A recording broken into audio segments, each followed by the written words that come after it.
Good evening and welcome back to the Mancunian Way. My name is Martin. I am your host. Welcome back to all. It's nice to be back. We've had our short winter break. It's now over. Now we've put the foot down and the gas goes down. But before we do anything, I'm just going to disappear for 2 minutes. I'm going to leave you with Pat, who wants to speak about something. I want to get it done. So please be respectful when he does this. I'll be back in 1 minute. Thanks, everyone. Hope you're all doing well. Obviously, by now, you all heard the news about what happened on Sunday at Bondi Beach.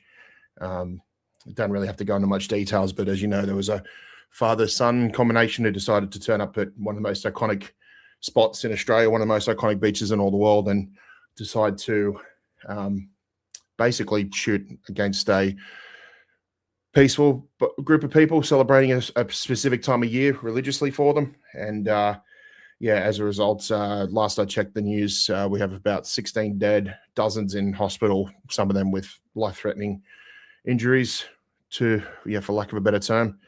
Of course, we look on things like this and you say, when is enough going to be enough? But when it happens in your neck of the woods, your own backyard, you certainly feel it. And, it's tough to bear. You think, when you think of things, like this, you never imagine it to happen in a place like Sydney, a city that's been held in such high regard by the rest of the world. And, it's really terrible to, for this to happen so close to home. And, all I can say is just my deepest condolences to all the families affected. And going forward, just, this is going to be something that's going to be a stain on this country for a long time to come. And, Rich, I'm sure you'll have a few things to say as well too, but I just read that actually yesterday was 11 years since the Lint Siege Cafe, where we lost a few people there as well. So it's for me, it's always shocking because, again, I've always held my hometown in such high regard. This is a wonderful place for people to come to. They should always feel safe no matter what they do. And yet, something like this happens. And yeah, I do feel like it's a very, very deep cut, and you're not going to heal from it anytime soon. Yeah. Rich, you have anything to say? I just want to send out, I guess, my thoughts to, and, condolences and, just the horror to, that the whole of the country is with the people at Bondi. You know, I mean, we all have friends who live there. You know, close friends who live there, and people, you know, indirectly affected. Thankfully, not. You know, none. I don't personally know any of the victims, but I know a lot of people who live in Bondi. I work with a lot of people who live in Bondi, and you know, the shock yesterday at work with everyone was just palpable. But you know, I think we move forward. We never, you know, scum, murderous people, extremists are never going to defeat us, and we move on. And you know, we've just got to do better, be better. Yeah, it's just tough. It's just tough in this world, you know. It seems like it wasn't a long time ago before, you know, things like this only happened, you know, decades apart, basically, and yet it just seems to be happening on a global scale, much faster than we want it to happen, you know. And it's disappointing. It's terrible, and you know, it's almost exhausting trying to be a good person in a bad world sometimes. And it is decades apart. I was here in Australia. I just only recently arrived as a backpacker when Port Arthur happened. Yeah, Port Arthur was nearly 30 years ago. It's if anyone's too young to remember Port Arthur, just Google it. Port Arthur massacre. It was awful. Yeah, and that happened. And thankfully, we live in a country with not many guns, and you know, these things are incredibly rare, and you know, it just shows you after 30 years you can't ever let your guard down, and you know, we have to figure out why and try and stop it happening again. Yeah, and probably just bring a little bit of light into some of the darkness here. Oh, sorry, my camera's gone glitch in the matrix, but I did want to have a special mention to Mr. Ahmed Al Ahmed as well, the gentleman who, you know, probably made the rounds all around the world at the moment with his act of bravery, heroism, you know, stopping one of the gunmen and possibly stopping the death toll from being a lot higher than what it already is. So just wanted to say, he's one of your neighbours, isn't he? Yeah, he runs a fruit and veg shop down at Sutherland, which is only about 2 suburbs away from where I live. So I think I found a new place to go get my fruit and veg from now on, mate. Because I mean, we've got to give so much credit to him, because that was just incredible, and the fact that over $1 million Australian dollars has been, you know, people have donated up to in excess of over $1 million or something, just for everything he's done, and you know, like, just incredible, amazing human being to do that, so selfless. And you know, that, as I said, like, it is always nice to when you hear like there's a little bit of light in the darkness, and he certainly brought it that day as well. And you know, big massive respect to him. Truly is a hero. I don't know if he looks at it that way, but mate, you are a hero. You're not listening, but incredible what you did. And you know, I hope, you know, you can set an example for many people, young people to come, you know. Yeah. No, that was you know, an incredible thing. Yeah. Thanks, Martin. Yeah, we said what we needed to say, but yeah, it's just. I just wanted you and Rich to have a moment where you could say what you needed to do. Yeah. The world. Jesus, we've been back 2 minutes. I'm about to say something, but the world is a very fucked up place right now. Yeah. But we are going further with technology than we've ever been. We are great with it, you know, everything AI and everything else. But the one thing we seem to be doing is becoming worse human beings. That's the sad reality of the world right now. And this is why people may hate this. We've got to stop bickering over shit like football. Yeah. There's debates. You can disagree and agree, but my God, this world is messed. Because of your beliefs, your religion beliefs, or your belief in life. So what? Yeah. People have different. Should be a joy. Football should be a escape. Football should be what we go to when we want to have free speech. You're getting punished for having a religion, a religious thing. It's sick. And I'm sorry, and I know we're not everyone's cup of tea, but we're all fuddy-duddies. Know what we are? We're human beings, and we're decent human beings. And this channel is not just about football. It's about a community where we can all come together, speak to us. And this is the thing. We have people, Pat, Rich, and Alan, the other side of the world. And we look out for them. And we look out for each other. And it's sad. But anyway, condolences, prayers, everything to the people involved. I'll just go on a very better rant in a minute. Anyway, let's get back to football, gentlemen. Apologies. We've had a small winter break, wasn't planned. I needed some time away. I've not been in a great headspace the last week or so. So I needed some time out with everything that's going on. But we're now back. I've had a wonderful weekend. We're now back to football. We're back to everything. The foot is going on the accelerator. Rich is still buggering off to Adelaide this time. Radelaide. I thought you were talking about popping down to Adelaide as well. Well, it's a possibility, but 2 reasons. One, the day's yours. You just want to watch, that's fine. But you join in. We want you. I know you're doing it out of respect, Blue Art, but you've known us long enough. Come on, we want you part of this, mate. Take an hour or 2 out to smile, and we're going to make you smile as we're going along, mate. I promise you that. I promise you that we're going to make you smile, mate.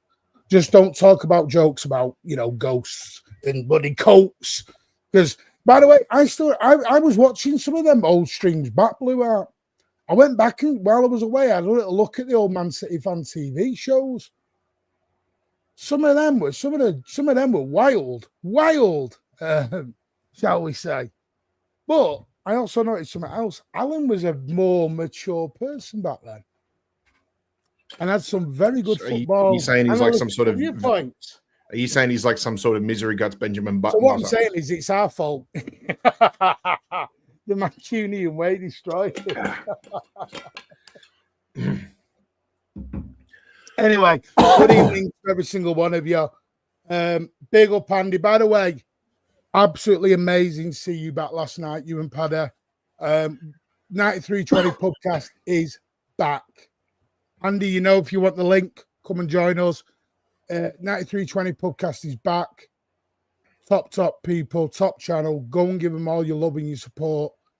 So let's give Andy all your support. By the way, he is still a miserable bald sod, but you're never going to take the misery guts out of Andy. Andy's just a miserable git. It's old age. He's our favourite miserable bald sod. Yeah. Well, I don't know. Is it Alan or Andy? Maybe it's just. But Alan's not bald. Well, Alan's not bald, although that hairstyle looks like a cures in the oven overnight. No, he is. He wears a toupee. No, he gets it cured in the oven. He cures it in the oven and then just plonks it on for the day. Yeah. Anyway, let's get into it. We're here. We didn't even do Real Madrid, so what a week. Kicked off with Sunderland at 3-0.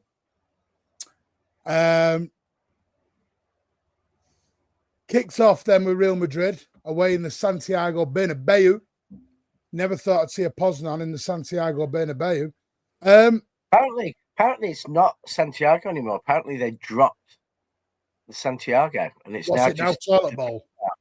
Just the Bernabeu or Bernabeu. It's always going to be the Santiago Bernabeu. That's what I thought. But apparently they were saying in the game the other day that it's no longer. They dropped the Santiago. I don't know what Santiago did to them, but do you know what? It's like the new Milan Stadium. If they're going to start, they call that anything else other than San Siro. It's going to be the San Siro for me. Well, maybe it's just the Siro. The Siro. Well, isn't it when Milan? No, when Milan.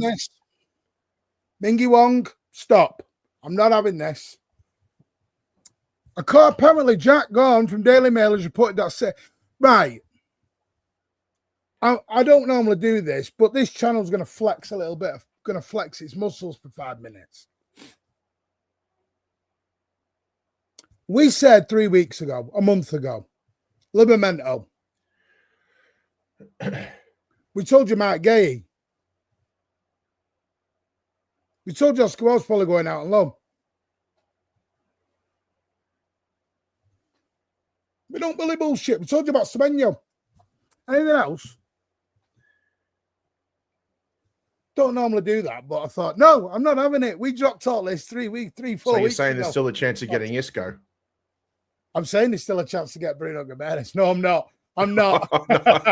The Bruno Gomes is not 98% done. Smash them. Absolutely clinical. It's 98% we are done and dusted.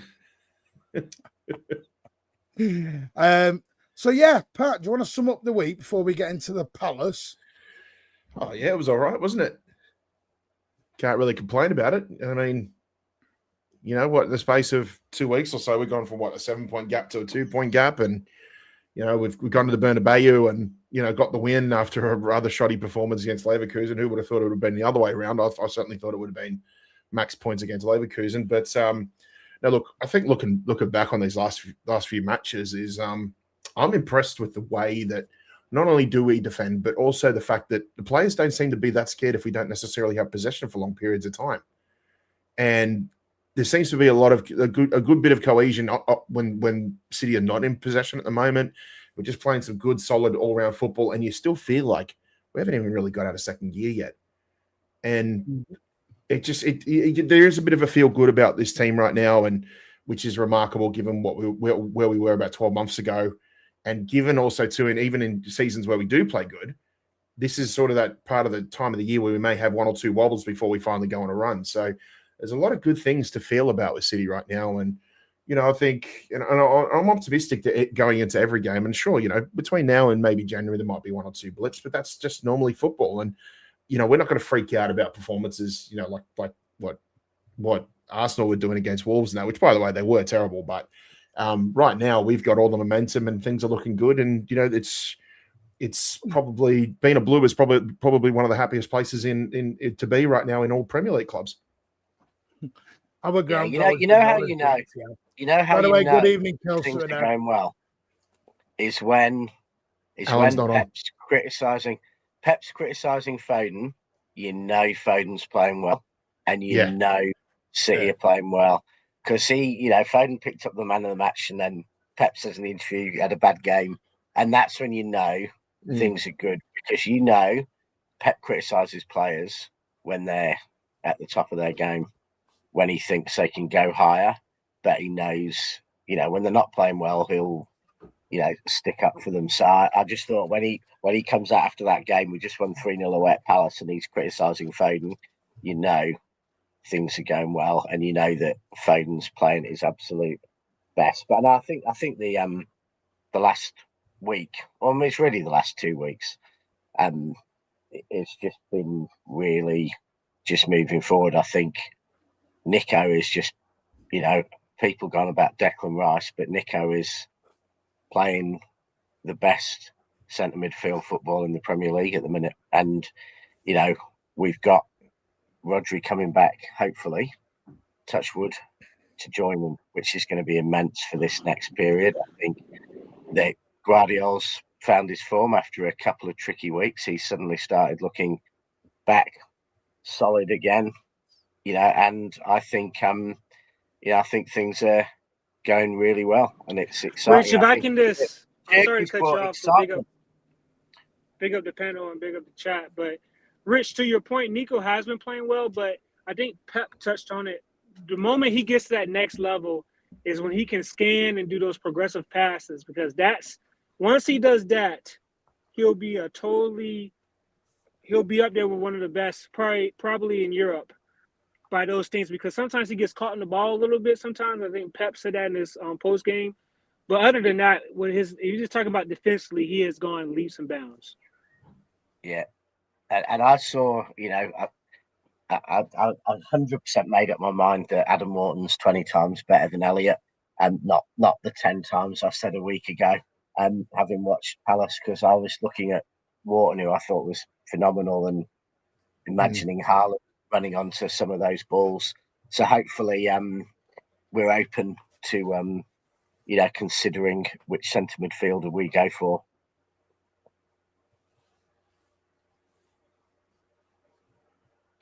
But Rich, do you think Wharton would have? We're on the up. You are so shameless, Rich. Yeah. I don't know if Wharton will have that time on the ball like he did, or have a team. Remember, teams play a little bit differently than us. So would he be able to make those passes against teams that drop her a little bit deeper? I don't know. I think he would. I just think he's a beautiful deep line playmaker. I could see him complementing, him and Nico together, just running a game like playing the piano. Yeah. We're going to talk about Sabio, don't worry, because I've got to have a little bit of Sabio glaze. I've got to have a little bit. Just a small, just a smidge. Just a smidge. Yeah, well, if you're allowed to criticise players for their 8-minute substitute appearance, then you can glaze them for their 8-minute substitute I can glaze them for their 8 minutes. Totally well, fair. that's a good point. Yeah, exactly. It's a very good point. Oh, United have scored. Bastards. 2-1. Anyway, right, we don't want to talk about those scums. Anyway, Palace, Saturday, Sunday. By the way, someone sent me a lovely DM yesterday. It's weird, Martin, now you don't go to 3 games and we win all 3. I mean, that's just insulting now, you know what I mean? So what you're saying is when I don't go, we win. You know what I mean? Plastic fan. Is it insulting if it's the truth? So that means we're getting beat on Wednesday night then. That'll be fun. Anyway. Yeah, there goes your quad, Rich. I've got us for the quad. We can't lose Wednesday. Oh no. We've got to go deep. We've got to go deep. I want to win that trophy, man. It's been a while. What? Yeah, I do want the Carabao back. Anyway, swiftly moving on. Obviously, we'll do the lineup if you want. Donnarumma in net, Mateus Nunes, Cafunes, Ruben Diaz. Oh, yes. Who, by the way, a lot of people also need to apologise to for the slander that has been given to old Ruben Diaz. Josko Gabardio, the biggest uprising young English player in the whole of the country right now, and Nico O'Reilly, Bernardo Bubblegum Silva, Nico G, Tijani Reinders,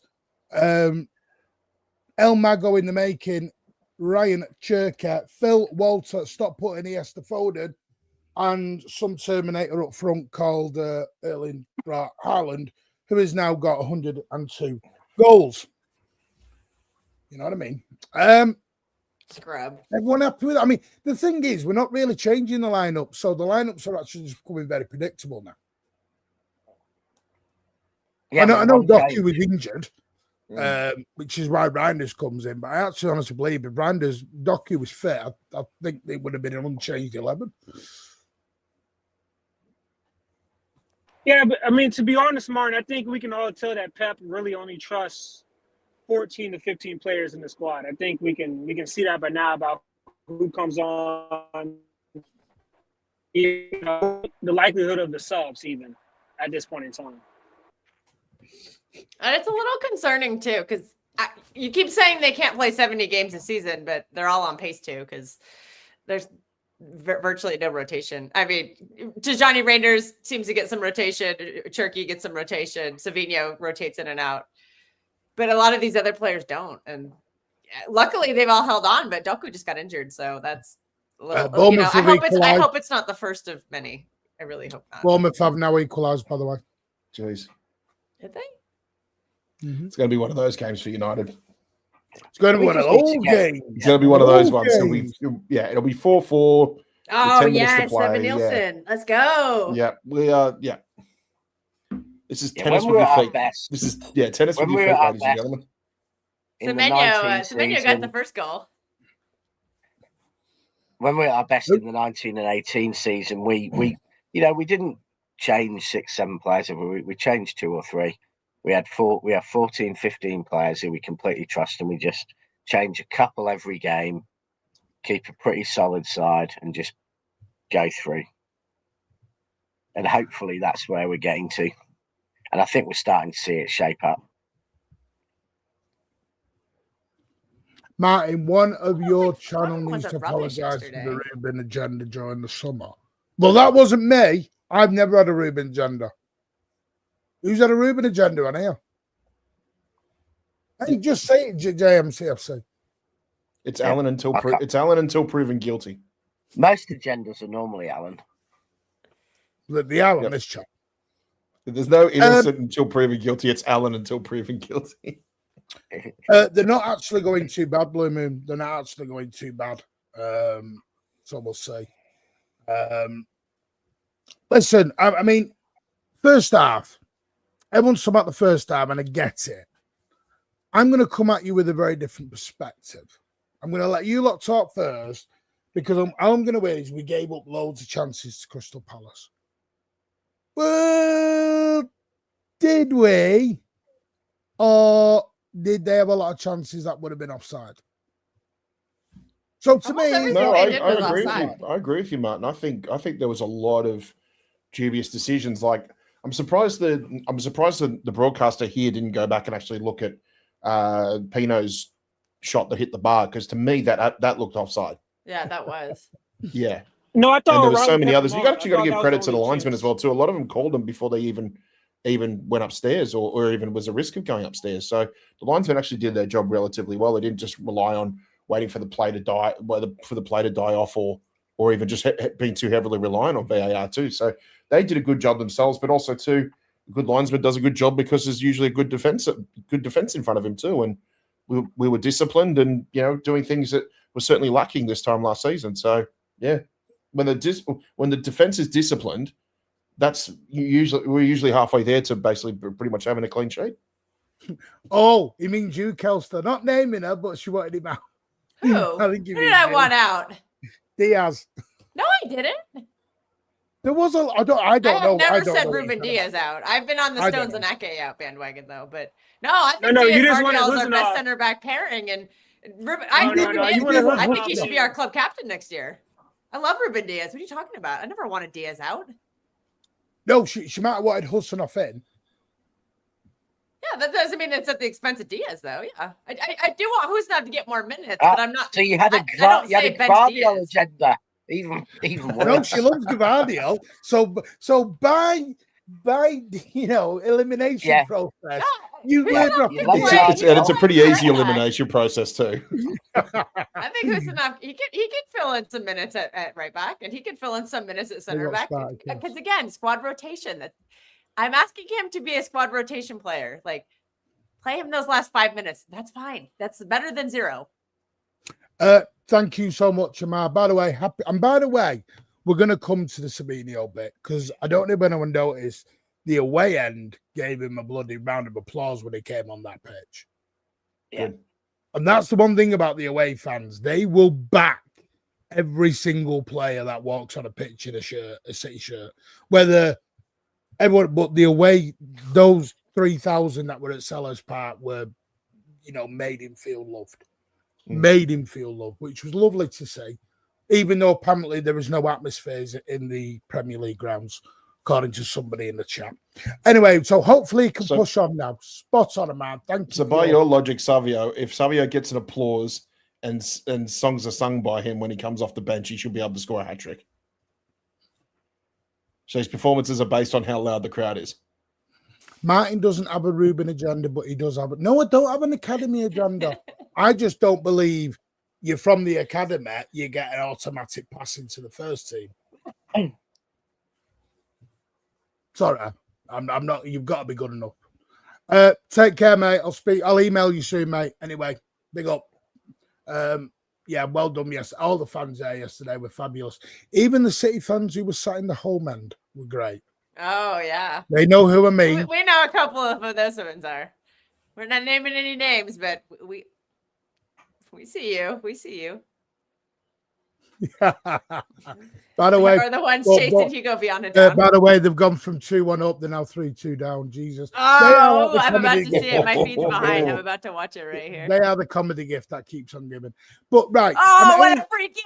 Oh, what a free kick! Let's go. The one thing I'll say is, was the first half, was we at our pervious best? No. I think people got to realize Sellers Park is a very difficult ground to go to. I think they only lost one game there all season, I believe. And they weren't the fourth in the league as well before kickoff. And I mean, it's it's always has been. You're right on the pitch. You're kind of. It's definitely like, you know. I mean, I haven't been in the last few years, but it was like going back in time, even in the 90s and 2000s. You know, you're close in. They're usually a good atmosphere down there. You know, they're quite a physical side, so it's not a stroll in the park. And they've got very good players. They've got a lot of pace in that team, a lot of physicality, and you know they're technically pretty good. And you know a month or so ago they were right up there at the top of the league. You know they were, and had the longest unbeaten run in European football, of top flight European football. So they're a good side. There's a lot of players there. You know, if I'm looking at players I want City to sign, Wharton and Gray would be right up there. I think it's fair to say that we struggled in the first half, but I wouldn't say we were bad. I think we were kind of struggling to get the ball from the back of the pitch to the people up front, and but that happens. Their strategy was to low block us, but that doesn't mean we were being poor. I just think they were very good defensively, and we struggled to break them down. And Pep made a great adjustment at halftime, and we looked a lot better. We looked very fluid, and but I'm just not going to say that we were bad. I think we had some opportunities, a few. But it took time to break them down, and that's just how it goes when you face that kind of a block. Yeah, and they've got a good midfield, a good core as well too. Because I know you said Adam Wharton had a great game, but also I thought Kamada, the Japanese fella, had a really good game as well too. So they're going to cause a lot of headaches, and they already have. They've caused a lot of headaches for teams, and they'll continue causing headaches all through the season. And give credit where it's due. That's a very good manager they got there in Oliver Glasnow, and so you've got to give them respect that they deserve. And looking back on it now, I think 3-0 in a way kind of flatters us too. But we took advantage of the moments that were given to us, and that's what we did, and that's what the sign of champions do. Yeah, Melina will go through the gay stuff later. Yeah. It will come. We just want to get that out. But I said Ruben Diaz has passed it. What is this? What is this person talking about? I think it was. Well, I think it was. There was a lot of calling him. Not you. He dropped the level. People were saying he dropped the level. There was a lot of people calling him Maya Jama. I'm like, that's there was people calling him. There was people calling him Mr. Maya Jama. What? Maya Jama? I know. What? Trust me, I know. Sorry, Maya Jama or my agenda? Oh, my agenda. They might have got it mixed up. They might have got it mixed up there. Yeah. See, that doesn't help. Happy for Sav, now we can sell him. Yeah, come on. Jesus Christ. I know for me, for the first half, and I was texting Martin this, you could tell that we were missing that wide outlet player that could do some creative and be a player on the outside, because you can see Palace were really set up into that mid block. And we talk about the mid block a lot of times, kind of what Newcastle did against us, to where teams are trying to make us play out wide because they know we're kind of, that's our, I don't want to say weakness, but that's our, not as good area at times. And that's when you need those deep line crosses. That's when you need players to beat their man and give you that creative outlet out there. And I think in the second half, we saw our players who can give us that, do that, especially late into the first half with Nunez. That's what you need to do, those deep crosses when the middle is blocked up. Yeah, that cross on Nunez is brilliant. And I've got to give credit to Bernardo, because I know everyone thinks I hate him, but he was brilliant for that. You did have a Bernardo agenda. You have had you and Matthias have got a proper Bernardo agenda. So there we go. Agenda. It was the wrong Portuguese. It's never an agenda. It's just the reality of life. But anyways, he did brilliant. He was brilliant on that first goal. He drew those two defenders away from Nunez and allowed him to do that beautiful cross. And I have to give him a lot of credit for him for that one. So, Melina, we put all comments up, mate. All comments get put up. Good evening, Andy. Speaking of one bald-headed person, Martin doesn't normally put everything up. Anyway, listen, Palace was the better team yesterday. What an entrance that was! I think first. Good evening, everyone. Listen, no, it's actually not now, Elliot. I'll give you the credit on that. It's actually not looking far away anymore. Palace were the better team yesterday, I thought. I just thought we managed the game brilliantly and was clinical in front of goal. I think we only have four shots on goal or something and put 3 away, something like that. Mm. Yeah, that was our most clinical so- game. Yeah, that was our most Do you know? clinical game. Do you know what it felt like, Oh. Andy? It felt like City from about 10, 7 15 years ago, where we might play like Bayern Munich or Real Madrid in the Champions League, where it's like we look good, we had opportunities, we couldn't convert them. They just needed 3 moments of brilliance, and they got them, and they converted all 3 of them. 7 How- shots, 6 on target under. Also, speaking of an agenda for someone in the chat, Donnarumma did not concede his first shot on target yesterday. This is not going to become a space. The space is later. I promise you, Spartacus, you will get your retard. You'll get They're your a waste of later space, on. then. Kudos to Donnarumma. Great game. Great game. That's the whole point of the whole point was to praise Donnarumma. Nick, are you going to Sunderland away? Let me know, because we'll meet up. He asked you that question before in the chat. Yeah, I am going Sunderland away, yeah. No, we're screwed. Does that mean we're going to lose?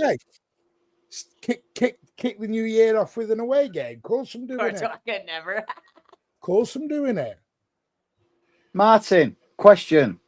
Are you missing me at the Etihad?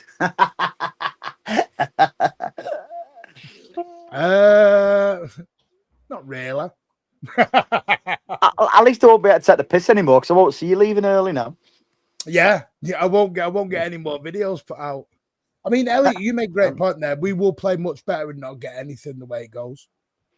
That's Yes, true. We mate. will play better in games and come away with a draw or a loss. Yep. I think that's right. You were getting there. Defensive was solid. See, I think second half we were better, much better. I think Kelsey made a great point about the tweaks. I think Foden going deeper in that second half allowed. By the way, I've got to speak about this. Anyone can jump in here. Can we talk about the relationship between Cherky and Foden? Oh, No. Developed so quick. I call it It's a ball of rumor. bromance. I call It's it a the love rumor. story. It's a Street rumor, ball mate. of bromance. All right. It's a- On the field relationship. All right, sorry. No, well, also the French media team or the city media team is using a specific French song to highlight Turkey, and the name of the song is called "Love Story." So I've been quoting that song quite a bit lately and using it a lot, and I'm just gonna roll with it, man. I'm calling it their love story because they're just they are just so in sync on the pitch. I don't know how they've barely been playing together 6 months, and they look like they've been playing together since they were academy lads. I think they Martin. just feed off each other's energy. They're techie ballers. They get each other. Like, I But you think they come just love together playing on, with each you other. come Game together recognised on game. the street. Exactly. You come together on the street, and you never played the same teams when you played football on the road in front Does of it your really house. matter what other people are That's what they saying? are. That the boys are just getting on with it on the pitch. It does it. They're not going to. It's like when people are on about Haaland. By the way, did anybody see that interview? And I don't particularly like Gary Lineker or Shearer, but it was a great interview with Haaland. And Haaland was basically saying it doesn't matter how many touches they have. You know, at the end of the day, I'm judged on goals. As long as I'm putting the goals away. And he laughs his head off about the tapping merchant tag. And so it doesn't derail them players in any way, shape, or form. Cherky and Foden, that will only, in my opinion, that will only get better when if Bernardo leaves at the end of the season, because you'll see Foden of a more all-round midfielder, whereas at the moment he's just playing forward, where I think Cherky will then take the Bernardo mantle. Sorry, Rich, what's this? Well, I can't To even read see it. that It's off out? the bottom. Finally, I can't. finally seen the light. Martin says Johnny Since fucking Joshko Stones was Vardio, the best greatest defender defender ever. What do you mean Martin says? I've not said that. Well, apparently, if you put Martin in your messages, they always get read out. Oh, right. Okay. Toby Manu's Crafty, coming on for the rag. Richard Crafty. I know. I had to get That Johnny was a bit Stones crafty. in there, and it That worked was a bit brilliantly. We will. I'm just going to start some of the lineups that I know you put it in for. By the way, 4-2 Crystal Bournemouth, Palace- 5-2. Oh, sorry, they're playing the replay. Sorry, go on. What, is it actually 4-2? I think that's a Crystal Palace fan. Yeah, no, it is. I mean, we've been cursed with inability to finish early goals all season. Hopefully, January will see. Well, I'm going to ask you a question, CPFC, while you're here. Matt Gay to Manchester City. Would you be all right with that? If, say, maybe an Oscar Bob goes the other way? Baller. Palace to that team. Oh no, never mind. That was a replay. I thought Bournemouth just scored again, but it was just a replay. So you're doing Andy's. Why is everyone going off camera on the bottom row? Because we are the North Stand. No, seriously, though, I said this on the show our show that last means night. Matt has to come off camera. I was Now, Elliot. You were wrong. You were right, and I was wrong. What would you do, right? Because me, for one, in January, I'd say to Palace, "There's £50 million for Gay. He's still a bargain, even though he's available on free in the summer." I think you're going over the top there at 50. Jesus. But you see, The talk, Andy, the talk is only like 35. The talk's only like 35 million. He's only got 6 months left on his deal. Yeah. It doesn't matter. It's value for money over, say, over a 10-year. Eventually, it could be a 10-year contract, with us. Whereas it's a bargain. You narrow £50 million down for a player of his ability, or whether it's 35 or not. It's value for money. Just go and secure it. But also too, Andy, I think Palace will just want to last ditch cash in before he goes on a free. So yeah, if I we're do, willing mate. to give him some good coin, then absolutely, yeah. Yeah. By the way, Andrew, I will. Yeah, I totally agree with this. I get it. I get it. Calling by numbers, though? Adam Quinn, I get it. You're not keen, but we've got to start backing up. But this calling by numbers. It's not paint by numbers. What are we being like? Oh, 26 comes on the. Is that what he's doing? 26 has come on the pitch. Number 26. I hate 26. Is that Who did that? No, there's a few people I've seen it. Not just. I mean, Adam's probably doing it as a laugh. Can I send him the link? There's a lot of players saying they're calling him number 26. They're not even giving him his name anymore. It's just crazy. Probably might not be pronounced it. That should only be a term of disrespect for certain players who do or are accused of things that we won't mention. Like former players for United, former players for Arsenal. Matt, I was joking about charging £5 for pictures, mate. It's mate. 10. I'm joking. I don't want. Come and say hello, Jesus. I'm not no celebrity. Speaking of West Ham, did anyone see that press release? One of their supporters, club agencies or something, did about they're no longer allowing half and half scarves on the ground. Yeah, it's been months ago and rightly so. They want a Nobel Peace Prize or something for that, mate. That's all clubs should do that. I'd give them the Nobel Peace Prize. I'd take take the one that bloody Infantino put around Donald Trump's neck and give it to them instead, because then it's a more worthy winner. Did you see in the Sunderland game? They were doing the scarf, and someone was holding up a 50-50 scarf from the City game because it was half City, half Sunderland. Don't we catch that? Oh, no, the only half and half. You were saying there was an half and half scarf for the Time Weird derby. Did you see that on the Sunderland? I'm going to ask Boz this tomorrow. Did you see the Time Weird derby yesterday? I saw the scoreboard. They actually had a half and half scarf, half Newcastle badge, half Sunderland badge meeting. Kelstar, the only half and half I do is half chips, half rice. I don't do scarves. What? No sauce? Yeah, curry. Can I just say this? Half and half scarves should be banned. I'm very against them. I think this is spot on from Nick Jackson. Big up, mate. To be fair, I think Bernardo's been up. I think Nico G and Bernardo are really getting. I think they just Bernardo Silva. I think because he doesn't do anything flary, because he's never been a goal scorer. He's never been an assister. If you look at his G&A, it's about an average of 4 or 5 per season. He's off the ball work and he runs his bollocks off. Martin, I did say that on our show last night. Nico Gonzalez defensively though, because that guy. Bernardo is dropping back now, and I said this on our show last night. Bernardo's dropping back now and helping Nico G, and and that's what I mean about we will go again differently next season if Bernardo goes, because at this moment in time, Nico Gonzalez is still learning the game massively, and you need an old head like a Bernardo there to just sit in there, because Reinders is a more attacking. He's got more legs than Bernardo now, so and rightly so. Bernardo's still got a role to play. Yeah, he's not defensive for me, Reinders. Tijani Reinders has been very misprofiled. Not by the club, by some fans, because he's openly said he's not an aggressive tackler or dual winner. I'm not into his Ron Jeremy tash though. Spartacus can explain it perfectly about Tijani being misprofiled. Can we talk about Nunes? Can we talk about Nunes? Oh, outstanding again yesterday. Oh, what a cross, No, 'cause man. Alan's What a not here. cross. Woo! No, who stuck by him all through this time? Me. Who's slaughtered him all the time? Alan. Alan knows nothing. Alan, come on, son. Get your comments in, Alan. Apologise to Amadeus.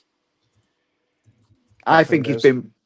I actually think he's up there at the moment as one of the front runners.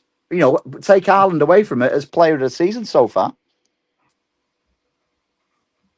Steve, our case swap with Semenyo and Cash. Well, he's got a release clause. We will come to the transfers. I know everyone's getting excited on transfers now. But Cash plays for Aston Villa.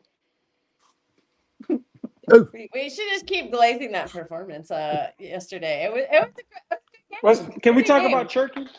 Oh. Whatever you want, mate. It's your post match because listen, I'm just cock hoop.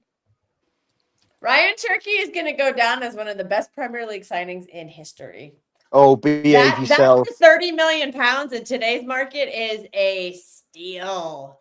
He is such a baller, man. I love this. Big up, mate. How you doing, mate? Hope you well. No, I'm just saying, with everything surrounding him, was saying he's, a bad person to have in the club, that he wasn't going to land in the Premier League, that Pep was going to ruin him. There's a lot of things coming into this season about him. His fitness. And he just put his head down, went to work. He got injured early on in the season, lost some weight. Been working with Pep on what he wants, and man, he's been a great addition for us when you're talking about a creative. But Ed, and that's what I'm saying. What City fans need, what City fans need to do is forget what the media, rival fans, and all that are saying. We just need to focus on our club because, well, our team. Forget the club, our team, because it's easy for if an outside fan, for instance, a different fan. Say something about one of our players, we sort of like take it personal, and if they keep saying it, we start believing what they're saying. Let's take it at face value, exactly what it is. Because Player FC takes over. What's the beef with half and half scarves? They're not a nice keepsake at all. No. Go in the club shop and get your own club's keepsake. Half and half scarf. I don't want an half and half scarf with United or Liverpool on it. I hate to say it. It seems very American. I think that'd be all over. Like here, they'd be like, "Oh my god, this big matchup I went to, I got this cool scarf." That seems like something Americans would do. I think anybody who wears one should be strangled with it. Whoa! All right, calm down. We don't condone violence on this channel. No, that'd put them out of the Mishra. Go back to your channel. Cafunes, you are right. I'm gonna talk about Cafunes. Alan's not here tonight.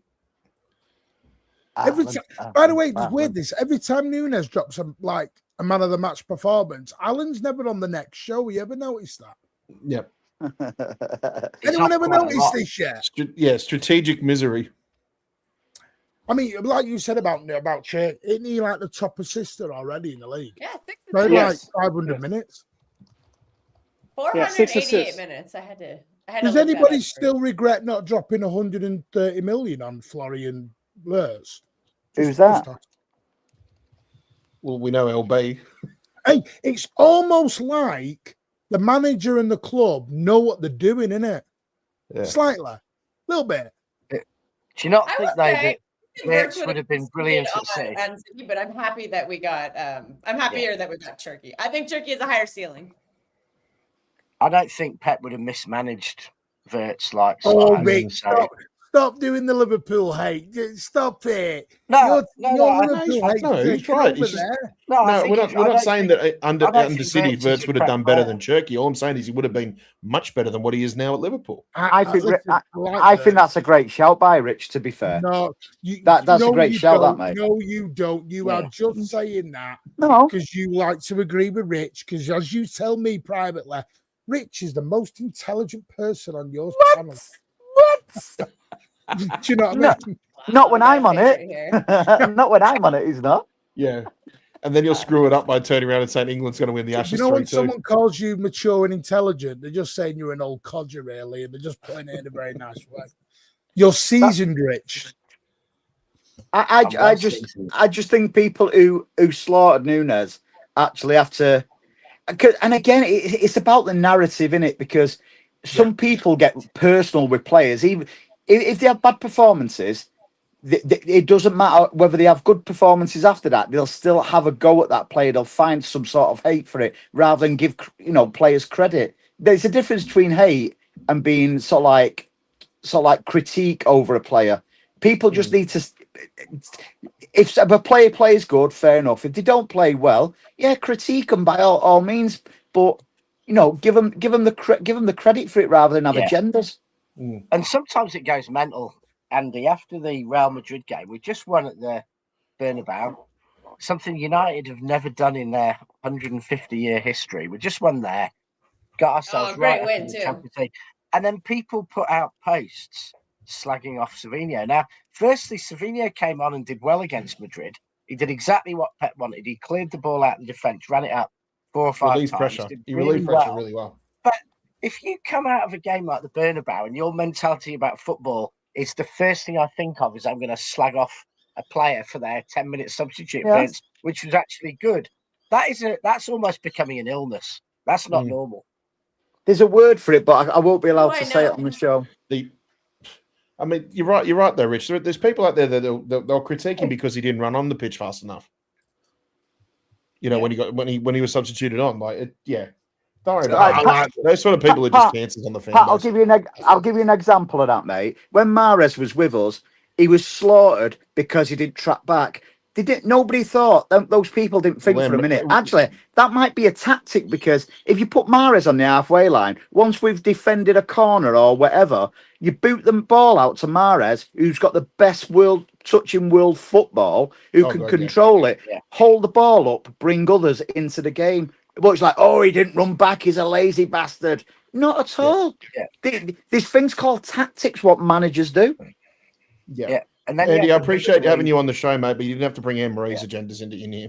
Steve Black, behave with that. What are you doing? Talking about the power of Grayskull.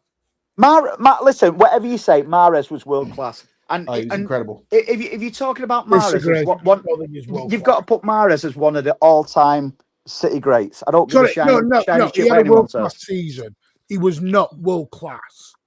Of course he was. No, I'm going to say it. Listen, I know, get it. See their own. I just have a higher ceiling for world-class. You're just jealous who he married you. No, I'm not. Zinedine Zidane was world-class. He didn't marry her, him. He didn't marry him. Was world-class. Do you know what, Martin? Mahrez in that category. Please where I'll disagree with you, Martin, is if you play for the best team in the world and you're good enough to get in the best team in the world, he sat on the bench in our greatest ever season, Rich. What is Ed doing? Martin, how can you have credibility? You thought Chris Wood was world class. No, I didn't. Behave you. Listen, he was. If he was that world class, why did he park his rear end on the bench in treble season, Rich? Because he was a bit tired. Yeah, I agree. Big soft. He was a fabulous player. I just have a high standard of world class. He was. Everything's world class then. World class. But hang on, that was a treble. That was a Mahrez. It was a treble winning season, mate. The squad we had, that was a treble winning season. So Bernardo Silva world class.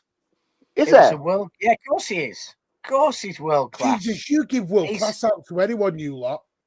Bernardo Silva has been one of, in the last decade. Riley world class. He's impactful, Rich. He's not world class. He scored all 3 goals in the semi-finals. I would say Bernardo and Mahrez are both elite players. I think they're just below world class for me personally. Bernardo's I would say elite players, absolutely. Well, come on, Martin, answer me question.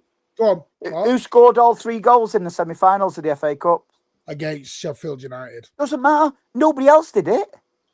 No, right. Scored 3 versus Sheffield United. I'm not disputing that. I'm not going to dispute that. I agree with you. He was a fabulous player.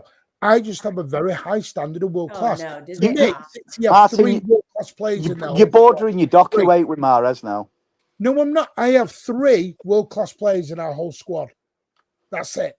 Oh God, it's a rat. It's a rat. Donnarumma, Haaland, Rodri. Oh. Everybody else is not world class. Foden for me is not in the world class category yet. Can he get there? 100%. I agree with Mahrez that. I is agree with you, world-class, Mark. though. I don't think he's consistent enough. I'm sorry. I just think Foden's world class. as fans, we chuck the world class tag around to anybody. And the world class is that world class. No, I'd say world class is the type of player who can get into one of the best teams in the world. Top Yeah. Any big team in the world, can they get in? The best 30 or 40 players in the world are world class. I'd say GOAT is the top 2 or 3, and I think you're talking about, GOAT level players, Martin. I think world class like is world class is GOAT level players. But Martin, stop me. I did Martin, he dragged Leicester. He dragged Leicester through to win the Premier League, mate. He dragged them through on his own. Was Jamie Vardy world class? No, but Mahrez was instrumental in that. And he scored all the goals. Kante and Mahrez are world class players. Yeah, Jamie Vardy scored Jamie Vardy was breaking records that season, Rich. Yeah, but he couldn't even get in his national side. He couldn't get in his national side. Rich. No, I'm not. So That's your opinion. I disagree with it. If you're chucking world class around that easy, my God, your standards are on the floor. No, they're not standards on the floor. I'm just not overly picky. Rags 4-3. So was Darren Fletcher world class because he was in a treble winning United team. Rags 4-3. Wow. Oh man, surely not. Meltdown. My feed is way behind. Darren Fletcher and Johnny Evans world class. They were in a treble winning team. Do you think Darren Fletcher's impact was not world class was the same as Mahrez's and Foden's impact at City? We're not talking about, Darren Fletcher would be like Calvin Phillips or someone like that. You're not comparing, players who were at the top of the game. Mahrez and Darren Fletcher, with respect, are not comparable players. It's not just playing for that team occasionally and being on the bench. I just think you are spreading world class. Then we're going to have more world class players than we've ever had before. If everyone's this world class player, no, because I'd be defining them earlier. So they'd be like Colin Bell was world class. We're not as old as you, mate. We'll take your word for it. And Colin Bell would and he's only 21. He doesn't remember. Listen, he wasn't born. Colin Bell and Mike Summerby, which Mike Summerby especially was twice the winger Mahrez was. World class players. But Martin, could Summerby do it? Could Mike Summerby do it in a league? Wet Tuesday night. No, in a league where Mahrez did it. Tuesday night in Madrid. Mahrez did it in the toughest league. I'm not disrespecting Mike Summerby, by the way. I'm just saying it's different. You're comparing tomatoes to lemons. I just think you're giving the world class too much around. Okay, who's world class in our current squad then? 3. Rodri, Erling Haaland, and Donnarumma. That's it. In 2025, absolutely, that's it. So you're telling me Foden's not world class? No, not yet. He's not consistent enough for me. Mate, have you had a bang to your heads? No. Why are you taking over this? Picks off. Oh, sorry, wrong login. Here we go, Martin. I think Diaz is on the cusp. Diaz for me lacks consistency, but this season he is looking world class again. By the way, and he's had seasons like that, but he keeps going up and down. I think Vardiel's on the cusp, and I think Foden's on the cusp. They're not quite there yet for me. And I think Turkey has the potential to become world class. Not quite there yet for me. See, here we go. Martin agenda against Maz. I don't have any agenda. I think he was a superb player. Brilliant. World class. No.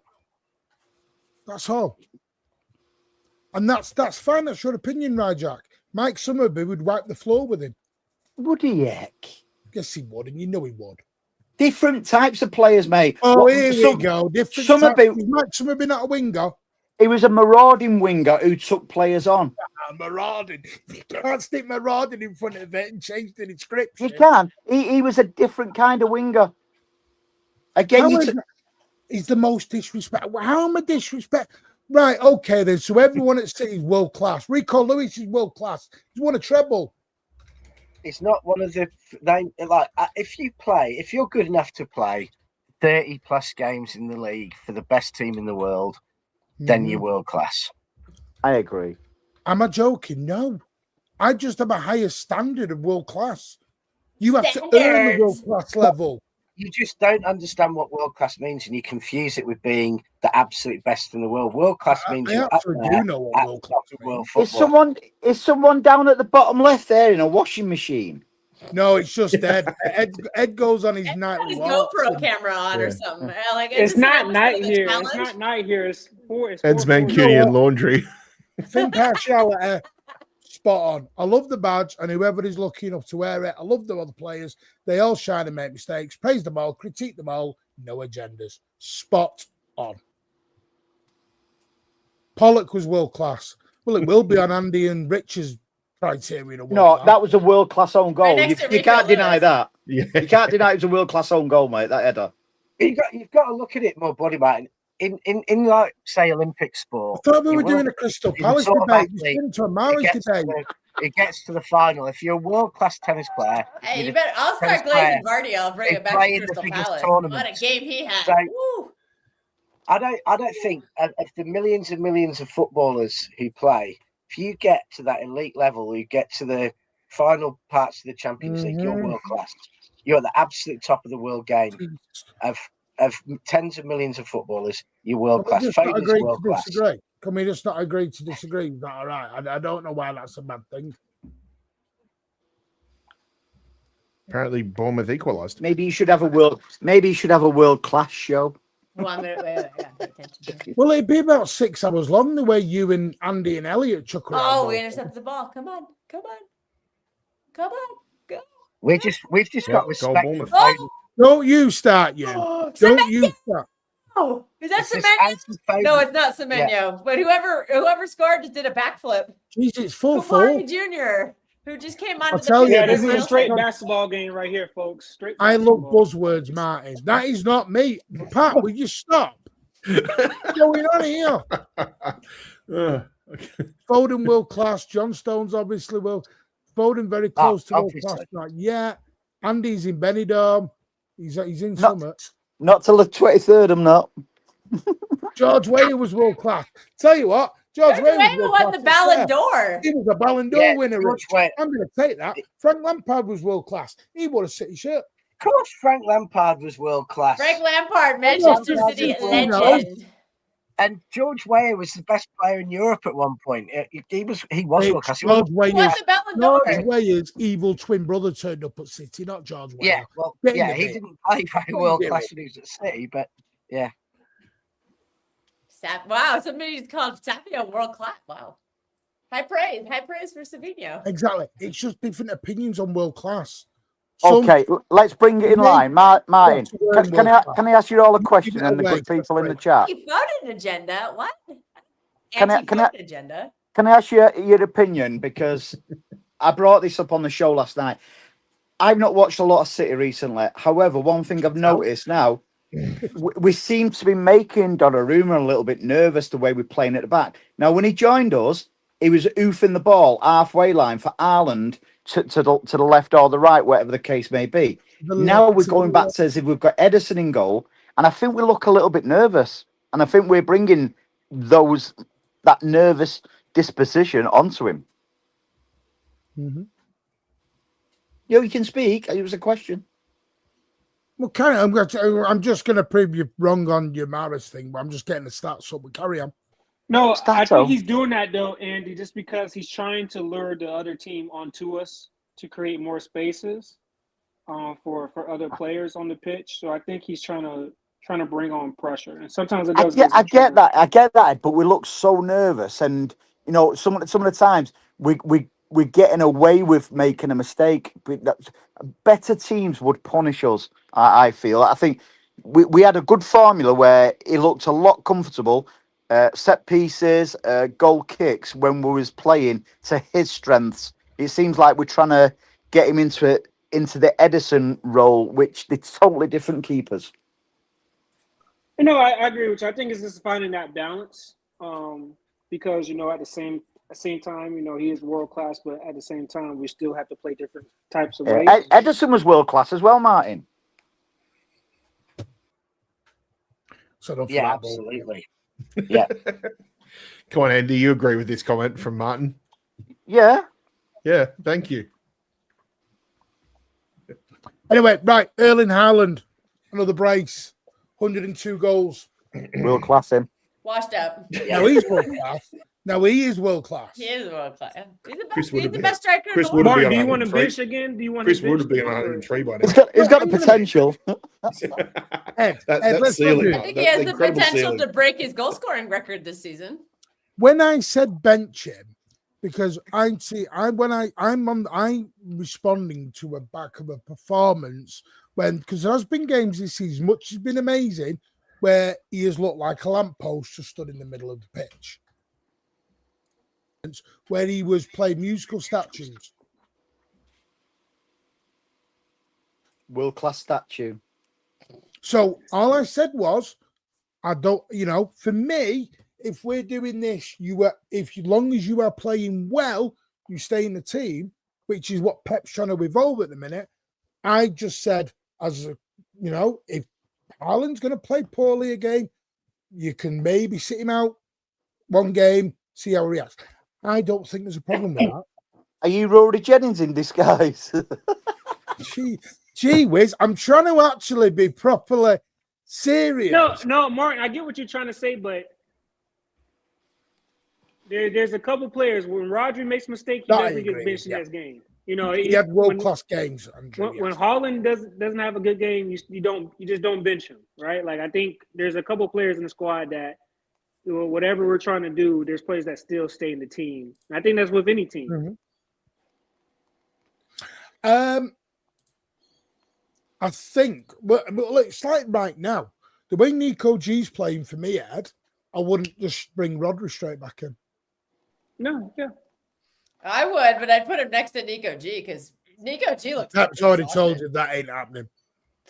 I know, but I think that fixes a lot of our defensive issues because Nico G, I think you're asking too much of him to be a solo six. Yeah. What defensive issues?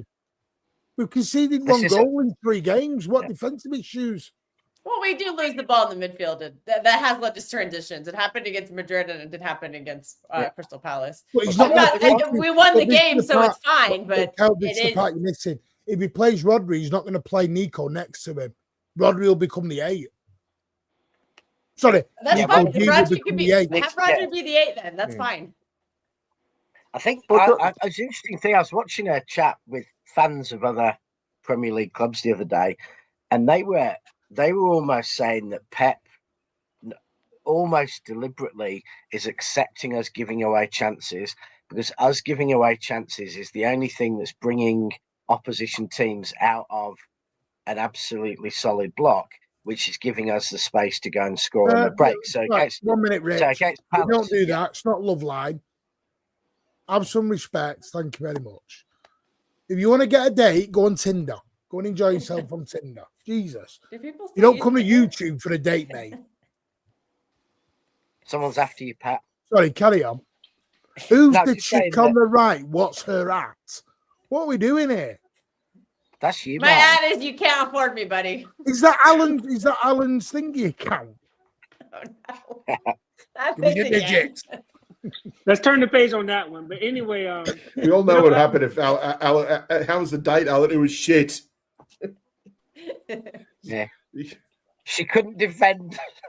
And by the way, you're not going to get any woman calling him a chick. Who's a chick? What is Martin, this? Martin, is this a world class? Is this a world class YouTube channel?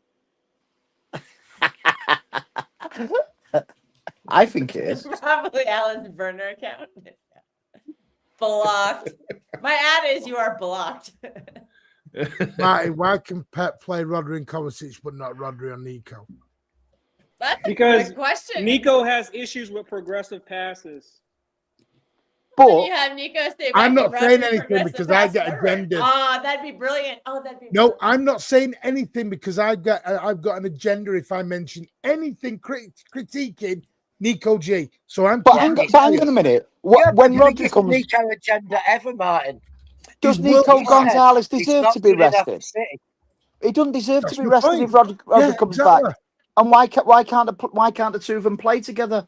Why has it got to be one or the other? Why can they not Because play it'll be together? like Declan Rice and Zubermindy. It'll be And like that. listen, mate, But Ant and they Deck actually work well progress together. the ball forward. They're actually both of them. Nico G and Roger are actually good on the ball. Declan Rice is not good on the ball. Yeah, but the thing is, Zubermindy's okay at best. Kelsey, you might not know this, but Ant and Deck work really well together, and they're so similar. It works. Oi,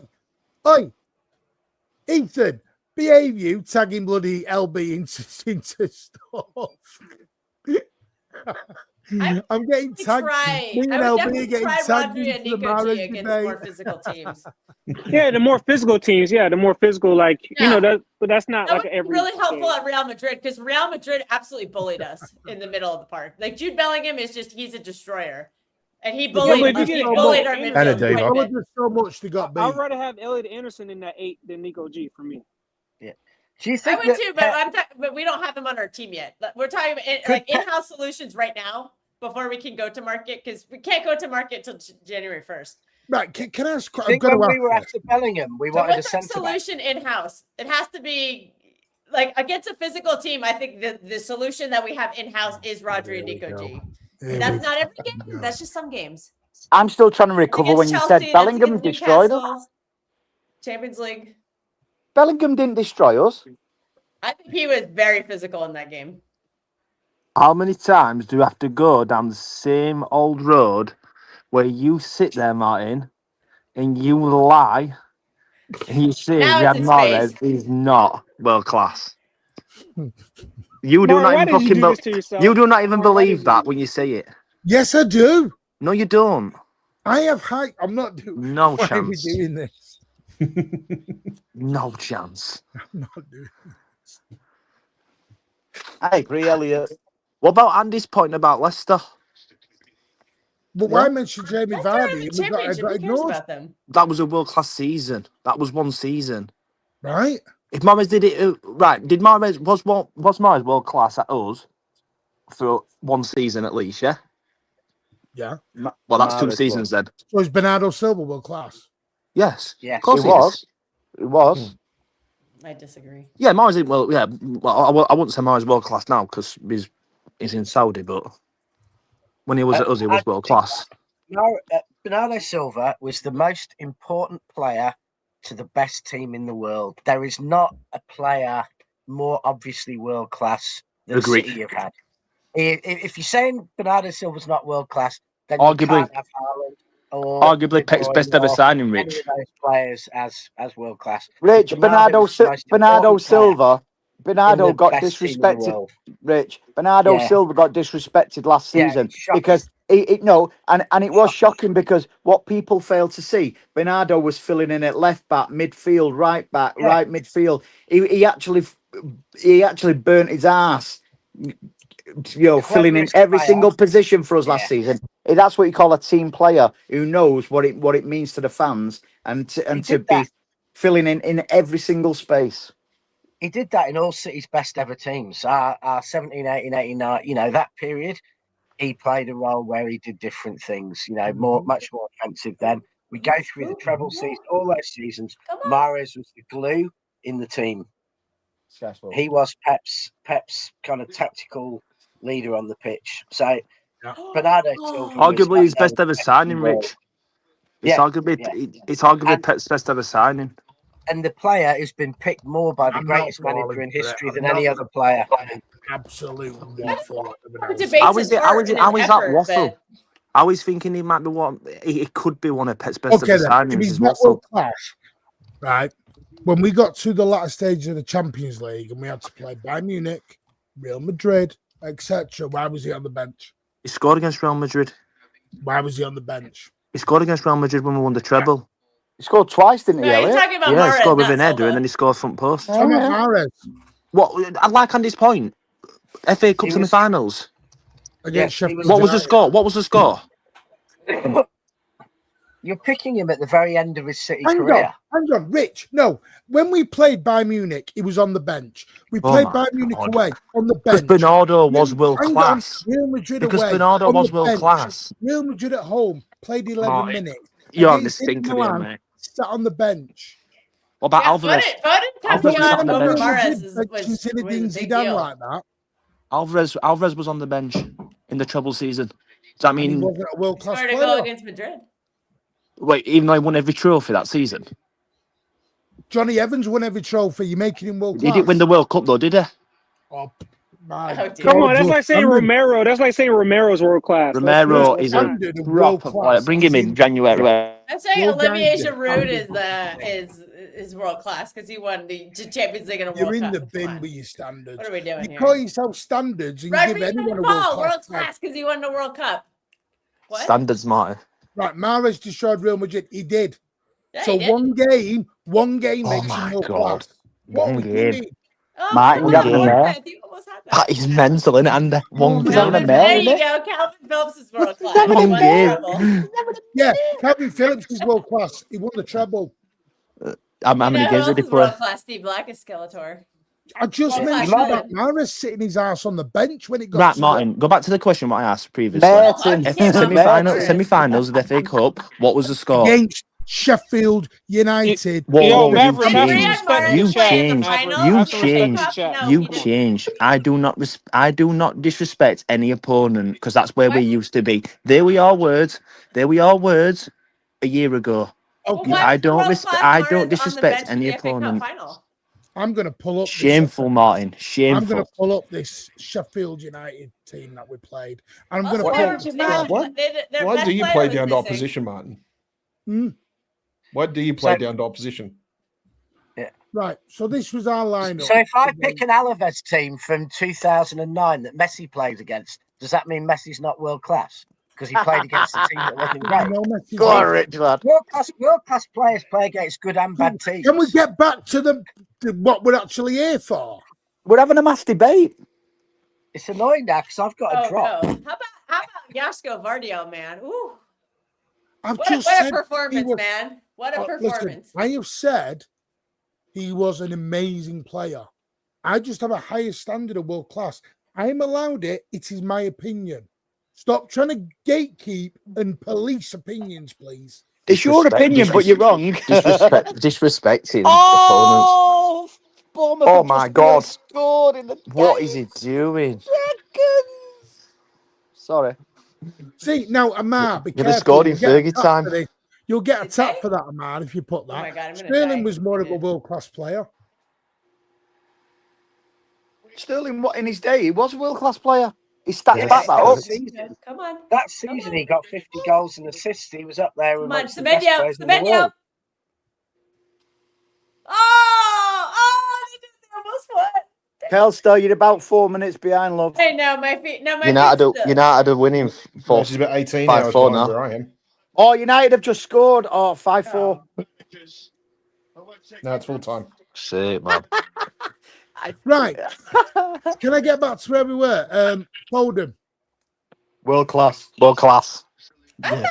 World class. I knew I was Jig. slacking them off, We're but talking about Crystal decent game. Palace. Right, let's be serious. I didn't, and Pep actually agrees with me. I called it out even on X yesterday. I went, I didn't think Foden had his best game yesterday. I was amazed that he got man of the match. However, what I will say about the lad, he got a was, draw, good he was clinical to get that second goal. And again, I thought Nunes was man of the match yesterday. I think specifically because we moved Foden, we switched his position in the second half. I think that like just opened up the game for us. Like we needed that bridge between the sixes and the center back, and then all the tens up front. Like there was this gaping hole in the middle, and I think Phil filled that really nicely. And I think that turned the game around. I think he was very good in the second half. But tactically, in the first half, he was playing where he was told, and he wasn't effective where he was. See you, See in a ya. bit, Rich. See ya. I honestly don't think Foden had his best game. I'm not being critical of him because he was clinical in his finish. However, he's not going to. These players are not going to play at their best every single match. I don't think Nico G had his best game yesterday. However, I'm not going to slaughter him just because he didn't have his best game. What I will say is, if you've got players like Bernardo dropping back when they can see Nico G not having his best game, it doesn't matter. It's about game management. And I say it again, Palace, in my opinion, was the best team yesterday. However, we was clinical and we managed the game brilliantly, you know, throughout the game. I mean, listen, I get what Pep said. I don't think he was as poor as people are making out. Do I think he was his breathtaking himself? No. Don't think he was poor. No, I thought he was just a little sloppy. Rat boy's crying. Yeah. The rat is crying. I think people. The trouble is, players are not going to be playing outstanding every single game for 70 games a season. They're going to have games where they just do okay. For example, we talked about Haaland earlier. Haaland's had poor games, but no one wants to talk about it. It's weird that Haaland has bad games, which he has, and he's probably admitted it just himself. me that can't hear you. Nobody mentions it. Yeah, Foden has a bad game. Jesus Christ, I've never seen so many people come out. Well, we know people have agendas, Martin. Now you can't help that. But this is my point: is I want consistency, and I don't think we get consistency.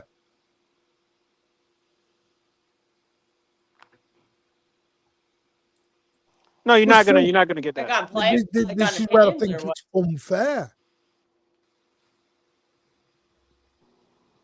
Yeah.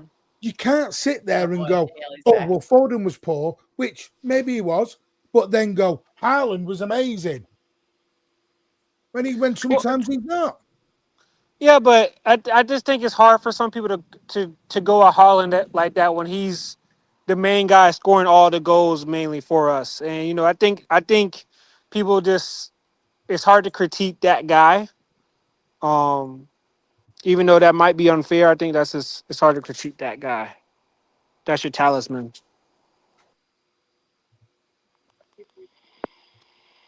Yeah, I don't know. The issue is Foden's strong position is 10, but he struggles to create chances for Haaland. Anyone agree with that? Not agree with that? I mean, we're talking about a guy who did score yesterday. UCL match he had. Come on, man. UCL match. People forgetting UCL match where he put on. He was very poor, piss poor. He put on assist after assist for Haaland. Haaland didn't score him. Come on, guys. That's what I mean. I think that's going too far. He wasn't piss poor. You don't score from that far out and that finish and go piss poor. I think when he dropped further back is when he took off in that game. I think he's looked best when he's played a little further back too. This season, I really like him in that role. I want him to. The problem is we keep moving players around. We keep moving him around to accommodate other players, and it's really annoying. Do you know a problem at the minute as well with Foden? It's not just Foden; it's a lot of people. I feel like they're tiring a little bit. Oh! If only we had some, squad rotation. Well, now again, they can't play 70 games at a high level. No, because they're just not good enough. The people on the bench, well, they're not good enough for probably what we need to win a league, in my opinion. Well, and that's fine if we don't, but I don't think you can just burn everybody. I mean, like, from what we used to having it to what we've got now. Obviously, that's naturally going to happen. We're not going to have players like Mahrez and Palmer and Alvarez sat on the bench, but I feel like the drop-off's been too much. Yeah, we're trying to rebuild that right now, and I think we have actually recruited well. It's just, it is, it takes time. Progress is not always linear, and I do think there is quality on that team. They're still learning and they're still developing, and that's hard to do. Like we have to figure out if we're developing these players or title racing, and if we're going to title race, we're going to just burn out our players. And I'm just nervous how many minutes they're playing right now, because typically this happens in like March, April, and it's like, okay, fine, they rotated all season. I'm worried that they're playing all the minutes now, and I don't know if they'll have enough gas in the tank at the end of the season unless we can rotate. Yeah, I think that's why January is kind of like, I'm not saying January is a must, but I think that's why January can be a big factor for us to bring in players that Pep can trust to rotate a little bit more, especially when you're talking about a Gavardio with a Gahey. I think Pep would go to that more than what we have right now in the squad. I think you would see that also in maybe the midfield if we do bring in a midfielder or a winger who can give you something that Doku can do when he's not on the pitch too. So I But think. by the way, people are on I about don't know if Foden. Pep would trust a new player, Can I though. just say, Foden's got 10 goals, 4 assists already this season. Yeah, he's been playing great. Outstanding. But what is this Foden's crap come from? Who said he's crap? I'm talking about the comments. Oh. There's people in the comments, and it's fine. It's their opinion. Banned. I'd rather just say, listen, he's not my kind of player. I'm not overly keen on him. It's fine. Great picture, Andy. I just think, and this is my point. So like Predator it doesn't like Foden. I get it. That's his opinion. That's absolutely fine. Is that personal? Is that personal or professional? Doesn't like him because he's Phil Foden, a human being, or he doesn't like him? I don't know. You'd have to ask him. Pep said he wasn't good, and that's fine. But we already know Pep doesn't always tell the truth. No, but I agree with Pep. Well, remember he slandered Turkey after that good game he had. Fine. But Predator says things like he's never doesn't step up in the big games. He doesn't do this. So how has he got 10 goals, 4 assists this season then? If he's not creating, he's already had big moments in the UCL for us this season. Yeah, he was great against Dortmund. Hang on, he won player of the season. That means you've stepped up against every team in the Premier League. And by the way, it's not just I mean a lot. I just think Phil Foden, for some weird reason, he's like Marmite. You love him or you hate him. I love him. Shout out Marmite. Marmite. Good stuff, man. Yeah, I'm too young for that. I don't know that. And by the way, in the last 4 Premier League, it's not an age thing. It's an Australian thing. Thank you. They're marketed for New Zealand, but yeah, it's like an East spread, and most Americans hate it. Is the Manchester Derby not a big game? He was great in the Derby, yeah. It used to be. Is it a big game? It used to be. Oh, piss off, fam. Don't do this. Used to be.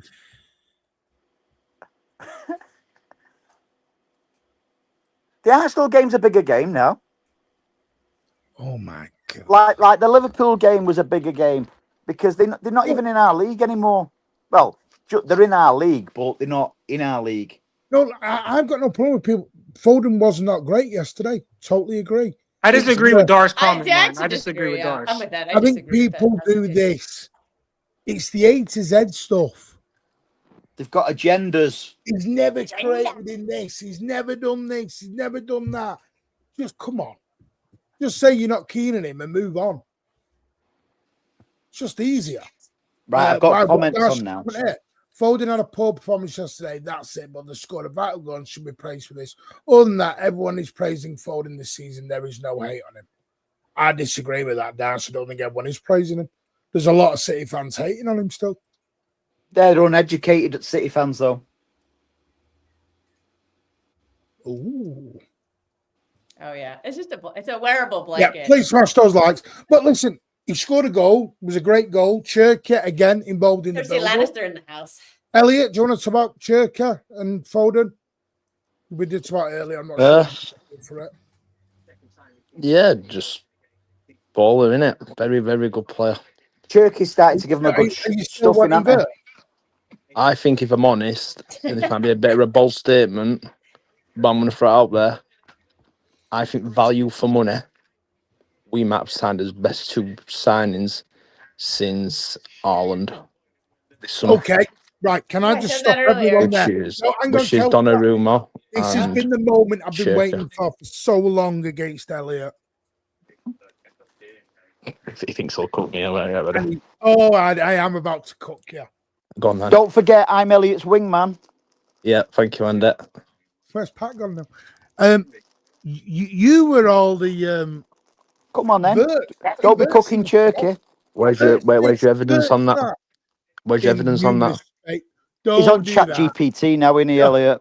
He's chatting. Wait a minute, Elliot. I remember this in the summertime. You're like, we need a big signing to replace KDB. I never said Verts. Never said Verts. I still want the signing that I was on about, which is Elise. You want a Musiala, right? You want a Musiala? Well, we wouldn't take Musiala, but no, I'd like Elise. That is who I'd like. I think he'd be very good for us. And like Andy said correctly earlier on, for what's God's happened here sake. now? That's not it. No words. I'll stop I speaking. like Mahrez. I don't know why you're Let's doing just this. watch and Why? admire. They won't be in the league when 115 comes to us in League Two. I can't hear Martin again. He's currently And look at keeling the over fridges. laughing. If we sign players in January, which players are leaving? But anyway, who was your man of the match yesterday? Mahrez playing the back three. Mahrez. What a back three. Wow, speaking of no defense. Because for me, my man of the Give it match to either was Nunez or actually, Turkey as man of the Elliot, match. I can really see like 3 Turkey's world-class avatars there. But you know the thing is as well, Andy. We're all lined up like a treble, but he didn't play any part in it. He didn't play any part in it, according to Martin. He sat his ass on a bench. Well, he You didn't got start Martin. the FA Cup final, did he? You've got Martin sat on the bench there. I had Ruben. I actually had Ruben Diaz as my man in the match. Oh, No. Diaz was so good yesterday. Oh, Nunez. he was. Nunes. And Nunez again. had a very good game. Also. Nunez, Nico yeah. O'Reilly was very good too. Nunezio. Vardiel had a very good game. 'Cause I was on a panel afterwards. I was on the football terrace, and so I forget who said it, but it was a non-City fan saying that they were really impressed with the Vardiel and Nico G, like when they were passing the ball to each other. Somebody on the panel pointed that out. Why did Did they realise that's what they're supposed to do, Kel? Yeah, but apparently yesterday it was great. It stood out for that person, whoever that was. I forget who it was. Why did people like that? They didn't want Wirtz as well, by the way. Just because he went to Liverpool. To be fair, I think Rich made a great I point know. before. I don't think Wirtz would have been this bad if he'd have been under Correct. Pep's Oh, of course management. not. I Yeah, agree. absolutely not. He hasn't I agree. even This played in isn't his taking right anything position away and from until the Turkey, last it's few just saying- games. Sorry, It's just can I saying Wirtz would have been give much you better. the You're going on about in Sheffield United because you love that. Yeah, Yeah, go on love then. mentioning that. Yeah. What game was that? What game was that One again? for every goal he scored. Semi-final. All of right, the all right. FA But Cup. that part of the treble then, that winning that Was game. that the one that Sergio Gomez played in? Did he No, start the I'm asking final? you. Yeah, but he's world No, class. I'm asking.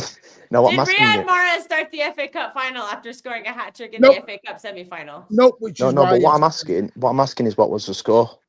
3-0. Also, he scored all three, did he? Yeah, he did. But Oh. did we play? So if he didn't so score we all three, played would we have won that game? Hang on a minute. Did he play the B team, Elliot? No. I'm just asking. If he didn't score them Did 3 he goals, play the would B we team? have won that game? Did he play No. the majority? Would we of have the won B that game? No. No. All right. It's So not bad. Go back a No, couple of seasons though, But if he- Martin. I mean, but- Mahrez but did he get was us to a so good Champions in League that final, and he semi-final scored that more he goals on his surely own than what started the PSG final. did over 2 Fabulous. legs. I'm not saying he was fabulous. He surely would have. He surely started that final, man. Well, He why earned, did he he start the earned final that start then? the final. I don't know, mate. We're just trying to resolve this argument. What was what the do you reason? mean? he Why didn't would he? start the Why would he final? start the final when you had a world class player in front of him? But he scored an hat trick, and he's world class. But Yeah, Bernardo but was more world you're class. talking down the Sheffield United. I want Yeah, but Elliot to Martin does replace Pep. respect. Martin don't Don't respect. do this, Martin don't Elliot. respect teams, I'm innit? back after a week, and you're making me go and have a fucking. Elliot, will you replace Pep, please? To be honest, Andel, I think it's ask Martin what I said on his last stream, but he laughed at me about January. Right, guys. What did he say? Sorry, guys. Stop. 1 sec. 'Cause I've not watched it for a while, mate. No, Andy, 1 sec.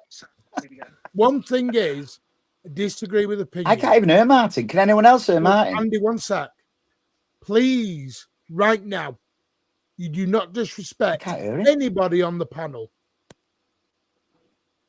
You can Someone's disagree with disrespecting me, me in the comments. agree with people. You do not disrespect people. We don't do that here.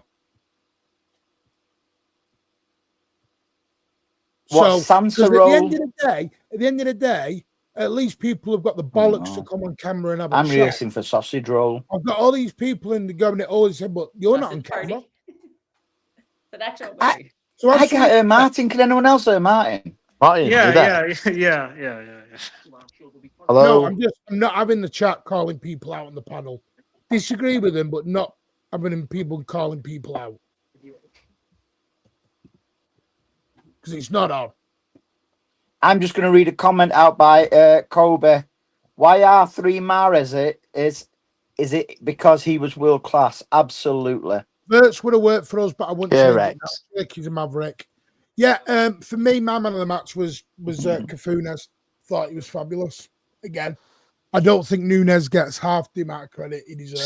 Savio deserves a shout as well. Oh yeah, come on, Savio. By the way, yeah, he could have got man of the match. By the way, JMC Nick Jackson was Yeah. right. He got the away fans really. I can't hear Martin, mate. Is he on the phone? Was you there yesterday, Elliot? Of course, I were there. I go to every away game, me, pal. The away fans showed him a lot of love.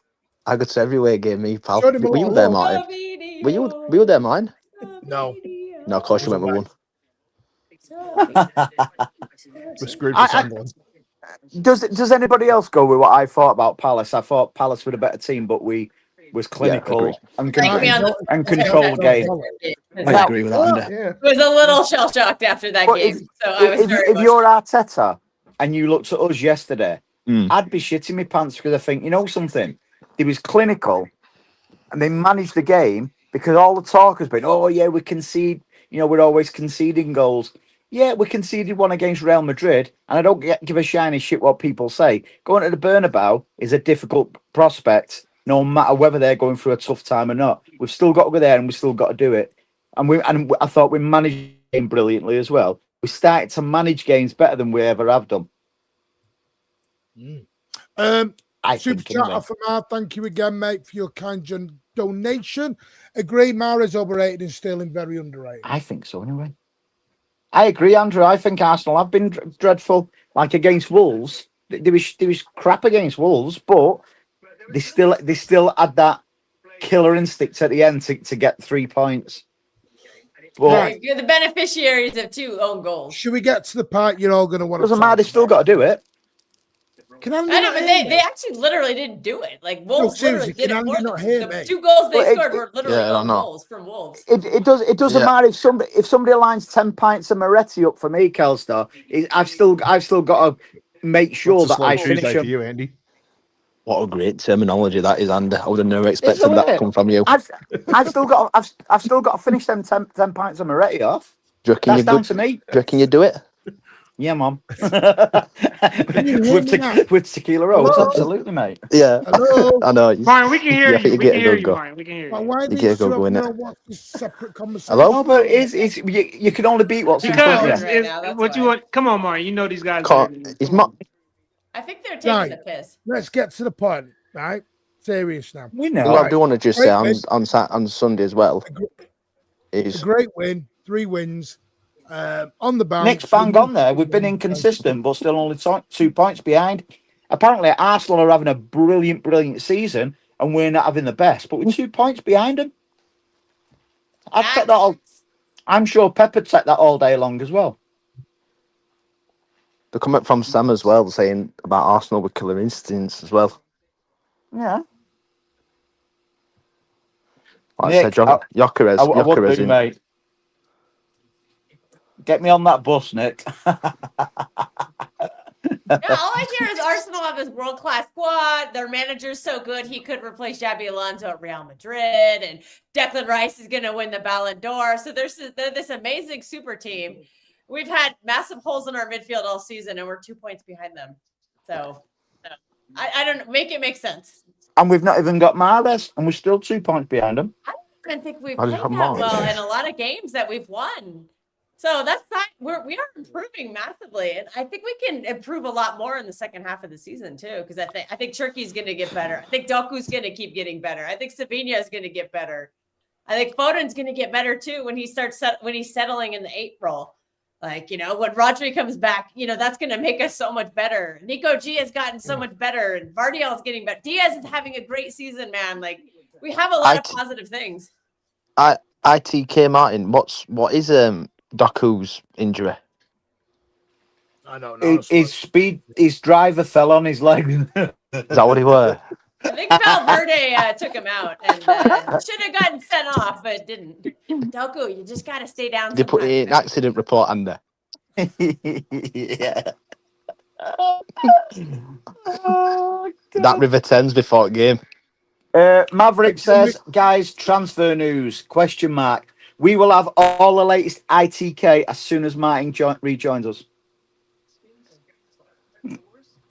MCFC Dash, can I ask if Semenyo goes to Liverpool, what other winger would you attempt to go at and get. Well, somebody on our show last night come out with a great one. To be fair, they said, "Why don't we try Kushnerov at right back and put Nunes further forward?" Okay. Nunes on the wing. Can I get back to hosting my own show? I think Nunes would do Elliot, really well. Did you see what Andy? Did you see what Pep's comments were about Nunes in midfield? Right. Okay. No, mate, not heard that. I'll send him you across. All funny, Can we move? Yeah, on? and again, it's because we look fairly decent on the left now, don't we? Because and it's great credit to Nico O'Reilly as well, the way he's keeping an established left back out, and we the partnership is building up with Doku there as well. Is all to see. And again, credit to Doku. I thought we missed him a little bit yesterday, but because he would have pushed Palace back a lot more. The way Palace came out. But the thing is as well. Elliot, we've seen it with Kushnerov. We've seen it with Kushnerov at right back, and he's doing well. You can abuse your power and just mute them. So I think obviously mute them in a minute. He's obviously doing well. Right. Time to abuse your power, man. From Starzy, thank you so much. I've got to read Greg W's comment away. Stop blabbering on, you clowns. Why don't you go forth and multiply, guy? Because why you want a city show if all you can do is talk out your ass? Right. Sorry, Martin, if it's one of your members. Can I do the super chat? Oh, it's good you can hear him now. Morning, Martin, Pat, Kel, and everyone else. Hope everyone. Pete James says, "Is this the Andy show or TMW, the Mancunian way?" Well, if the host is not talking, what do you want us to do, Peter? Just shut up and have silence. It's not a church, It's called a debate show. Right. I don't know why people have to argue all the time. Like what's the 8? Right, should we all just be quiet till Martin comes back now? So we please Peter. I can't even hear it like Martin and Pat. Right, well I'll remove you both. Melinda, can you hear me? I'll remove them and see if they can come back. Oh, that's much better already. Thank you very much, Starzy, for that. City top of the table by the start of February. I hope so. Merry Christmas to you, Stylesy. Thanks for the Let's see if they can hear me now. Can you hear me now? Is this a pubcast takeover? No, it's called the host. He's not talking for some reasons. So I tell you what, I'll just be quiet and let everyone else do whatever they do. They don't want to wear my teacher voice. They won't like my teacher voice. Sorry, that was his military voice. My teacher voice comes out. Right. I think they're taking. I can talk louder than you.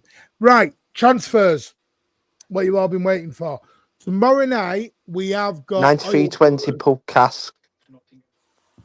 What's that? I can't. Right. We have got tomorrow night. We're going to do this show where obviously it's true. Livamento Chase is on. So we're going to do Bazzy's back. We're going to do the Livamento Tug of War because we did mention 3 weeks ago some info we were given. I was so reported. City will be on top on Saturday before we play Arsenal. So basically, the show tomorrow, the Oil Brothers, is going to be the Tino Livramento show. Yes. For the boys who can't hear you, Martin, or they keep claiming they don't hear you. Go fuck yourself, Andy, if you're going to behave like that, mate. What the fucking hell's wrong with people, man? I think this guy's on the wind-up. He's going to come for me. He's probably some bitter Arsenal fan from Judge Mo's show. No, he comes in here all the time, guys. I think Martin, can't you block people or what's going on here, like? Well, I'm trying to host the show. And I don't understand as to why people are putting stuff like that. Right. Martin, you spelled Livramento wrong on the thumbnail. Right, well, I'll sort that out. Anyway. Well, Newcastle sell to us, not sure unless he puts transfer request in. It's a great point, actually. That, to be fair, Nick. Elliot, can you genuinely not hear? I think the thing is, Nick, I think he would, but I don't know what the price would be for him. I don't know what any of you think, but hello. We should sign him. I've seen some debate after. I mean, hello.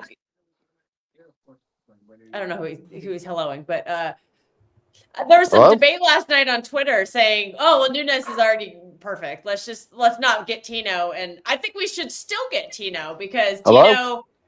Well, maybe mute him. I don't know if he's what's going on there, but Yo, what is going on here? Come on, guys. We're trying to do. I can't tell if he's being Hello? serious or not. But Tino is versatile, and he's homegrown.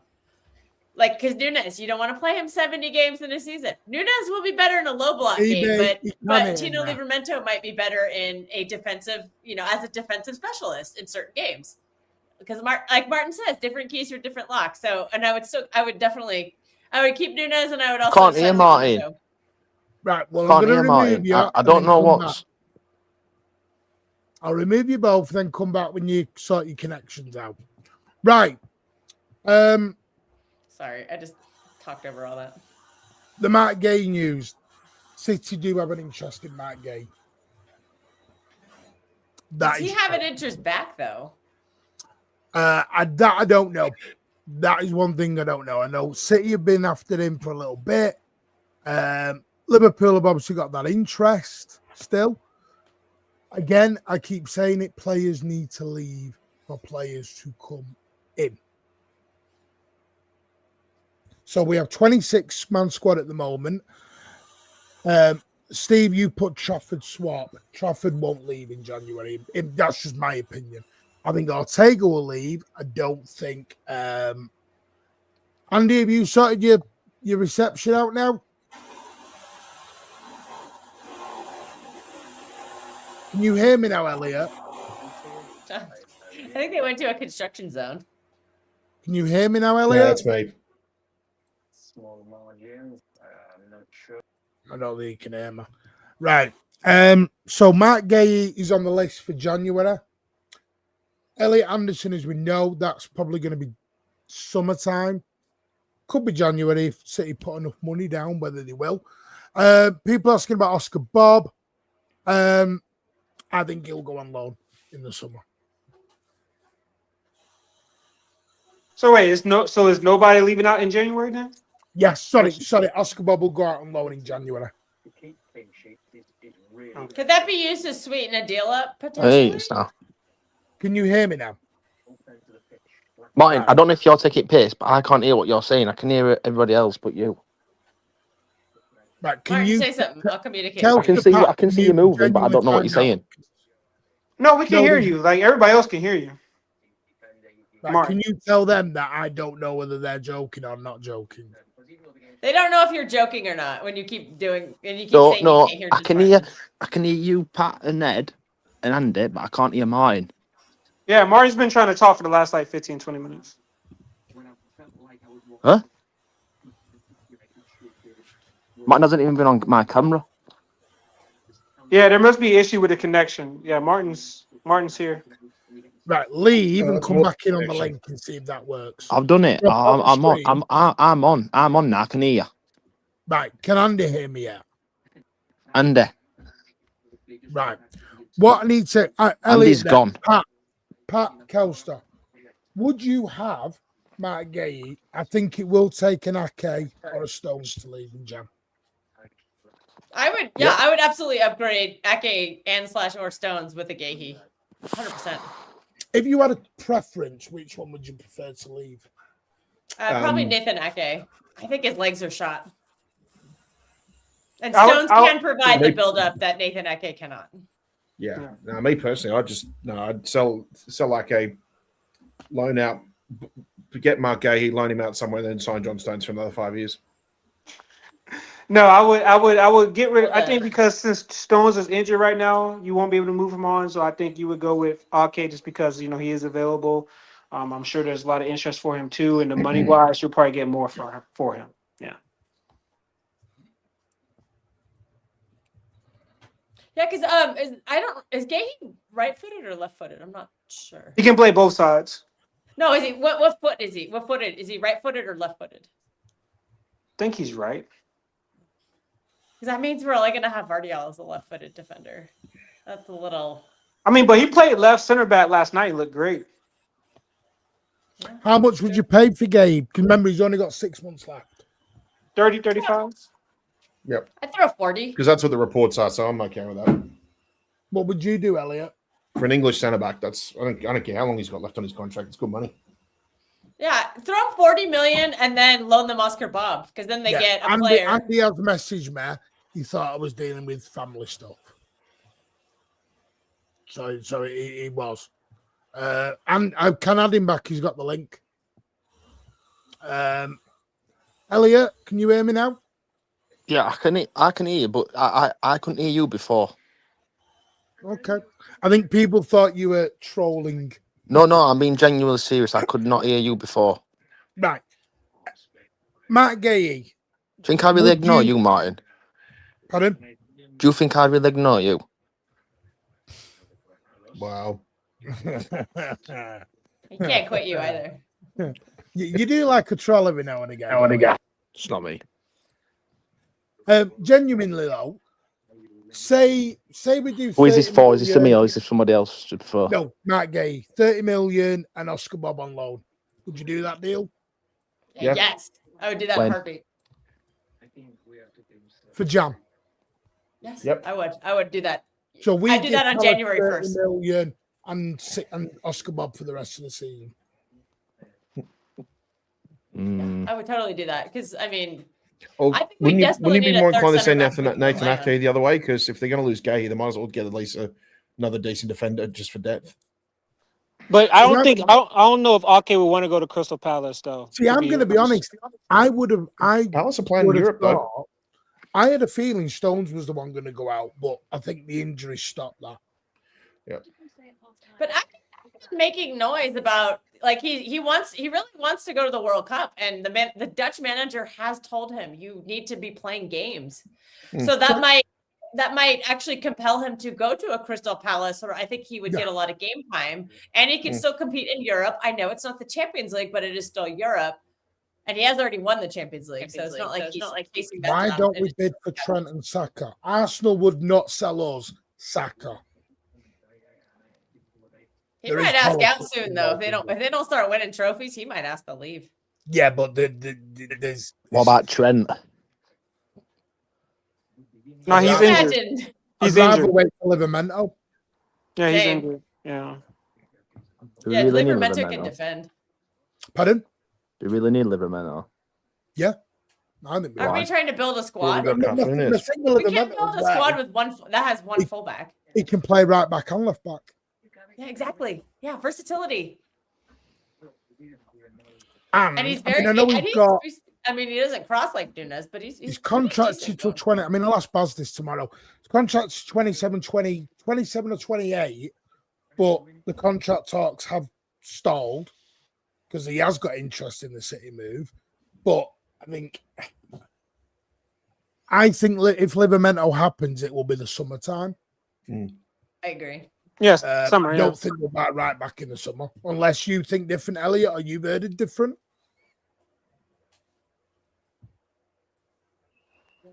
Say again, sorry. Livermento, would you wait? Do you think they should wait for Livermento or go and try and get a summer in January? I'm a bit. I don't know about Livermento. I'm not overly. I'm not overly bothered on him. I'd like him, but I wouldn't be like sad if we didn't get him. I really wonder what Pep would say if Trent was around. Is Trent available though? I actually kind of wonder the same thing. But guys, he's picking up a lot of injuries. He's picking up a lot of injuries. Yeah, I know Pep Linders. I know. I'm just thinking, would Madrid sell him now? Yeah, Pep Linders on Belma. We just don't do business. They didn't pay very much money for him, so they. Yeah, I don't know. We just don't do business with those clubs anyway. I'm still surprised PSG sold Donnarumma to us. Those big European clubs. Don't like doing business with us. No, I think Doku will probably. I think he'll be back. All he said is it's a leg injury. So we'll just wait and see. For Forest, I mean, we could probably beat West Ham at home without Doku. Andy said he'd rather have Terence Darby. Saka's overrated. I mean, for me, I think we'll make 2 signings in January.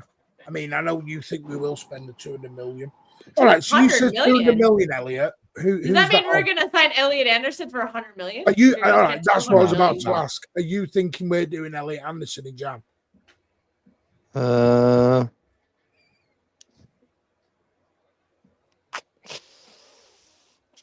I'm just thinking when you're saying 200 million, there's got to be a chunk going somewhere. Unless we're signing Michael Elise at for 150 million in January. That's a joke, by the way. That's a shame. If we're being serious. I don't really want us to get Elliot Anderson, but there's a lot of talking, so it wouldn't shock me if we did sign him, but I prefer Adam Wharton. I've always said that since day one, but well, it was very good. Could we sign both? Yeah, got to play him anyway, man. Could we sign both though? Because we expect at least 2, potentially 3 midfielders to leave next summer. Not those guys ain't going to want to be rotation pieces, though. You're going to have to sign one rotation piece. Well, no. When I said 3, that third is potentially Rodri leaving. If Rodri and Calva both leave, we need replacements for those. Yeah, Bernardo's gone as well, innit? Fill those roles. I think you already have replacements for some. Who? Nico G. Nico G is one. Yeah, you got Cherky, you got Reinders. We signed 2 midfielders in the summer. But I don't think Reinders and Cherky would fill the same role as a Wharton or an Anderson because they'll be playing further back. Those 2 play further forward. But that's the problem. We're assuming you're just going to do like-for-like replacements. We've not done that with anybody. It's a similar profile, but not like an exact one. Like Turkey's not going to play the 6, is what I'm saying. Tijani has tried, and I think he's failed. Tijani, I think, looks better. But Bernardo doesn't play 6. And so that's what I mean. So Reinders could take Bernardo's place. Maybe they've already got Bernardo's replacement. Because you've got Tijani Reinders, don't forget. You've got Nico G. Remember, Nico G is going to go somewhere. If you're going to need to play somewhere if you bought. So even if Rodri stays or he goes and you buy Elliot Anderson, what do you do with Nico G? You rotate the 3 of them. So that's what I'm saying. You need both. 2 of them are 8, so 2 of them could play the 8. So you've still got Phil Foden, Tijani Reinders, you've still got Cherka, and then you add, say Rodri stays and you got Elliot Anderson. So what is that? 6 midfield? I'm not. Wait, is it Foden, Rodri? For me, Nico G, Reinders, for me, I'm not sure you need Anderson both. Is 6. Anderson would be 6. Plus, yeah, and then if you bring in a winger, you're not going to have Cherky on the wing that much. Yeah. And I don't think City will spend 200 odd million on 2 midfielders. No, probably not. Well, I'm saying if Rodri left, you could get Wharton and Anderson. I'd prefer Rodri stays and not sign Wharton. Yeah, I mean, yeah, I totally understand what you mean. I'm just thinking, for me, I think they'll try and get a winger, which will probably be Semenyo, and I think they'll also try and get Mark Gay. I don't think they'll buy a midfielder in Jan. I know. I think we should. I think we should do though. I think we need that the most. Yeah. Are we just presuming Rodri's not coming back then? No, but it's if he gets another setback though, isn't it? Exactly. Yeah, like that's my biggest concern. Nico G. But if he doesn't, he can't say to Elliot Anderson sat on the bench. Well, no, but he's going to play games, isn't he? Especially like Champions League and that. Over Rodri? I don't know. You don't know what Rodri's going to do. I think that's why the club is doing this slow thing with Rodri, though, because they don't want... We'd all love Rodri to come back because we know him, but is that really No, I'm not saying that. Elliot said that, not me. No, I don't think we'll be far off 200 million in January. I mean, if you do Simeone, if you do him and Gahey, that'd be what? Well, if you look 100, at 105? Anderson, Gahey, and Semenyo. I think it'd be 30 to 40 for Gahey, but you offset that potentially by selling Ake. I'm just going over the rumours, innit? That's what I'm. For me, I just think trying to get Elliot Anderson and then trouble is I wouldn't want Anderson, Martin, but. Oh, what? And the board can't work on an if but a maybe. No, but they've got to look at if it doesn't happen. because like to be fair, we was brilliant in the summer with the KDB thing because there were no sentimental thing behind it. With Viana, he just sort of said, "No, like fairs, you've done what you've done, but it's time to move on." And I think obviously, well, it was obviously the best decision. Well, Formidable says Harry Wilson at Fulham. Nah. Come on now. You know, Richard. But Elliot, that's a big if. If you're talking about 100 million on an if. You're talking about 100 million. If you bring in Elliot Anderson, I don't want Anderson. If you bring in him. I don't want Anderson. It's going to be nearly 100, Elliot. Nah, he's not because you couldn't do deals with him.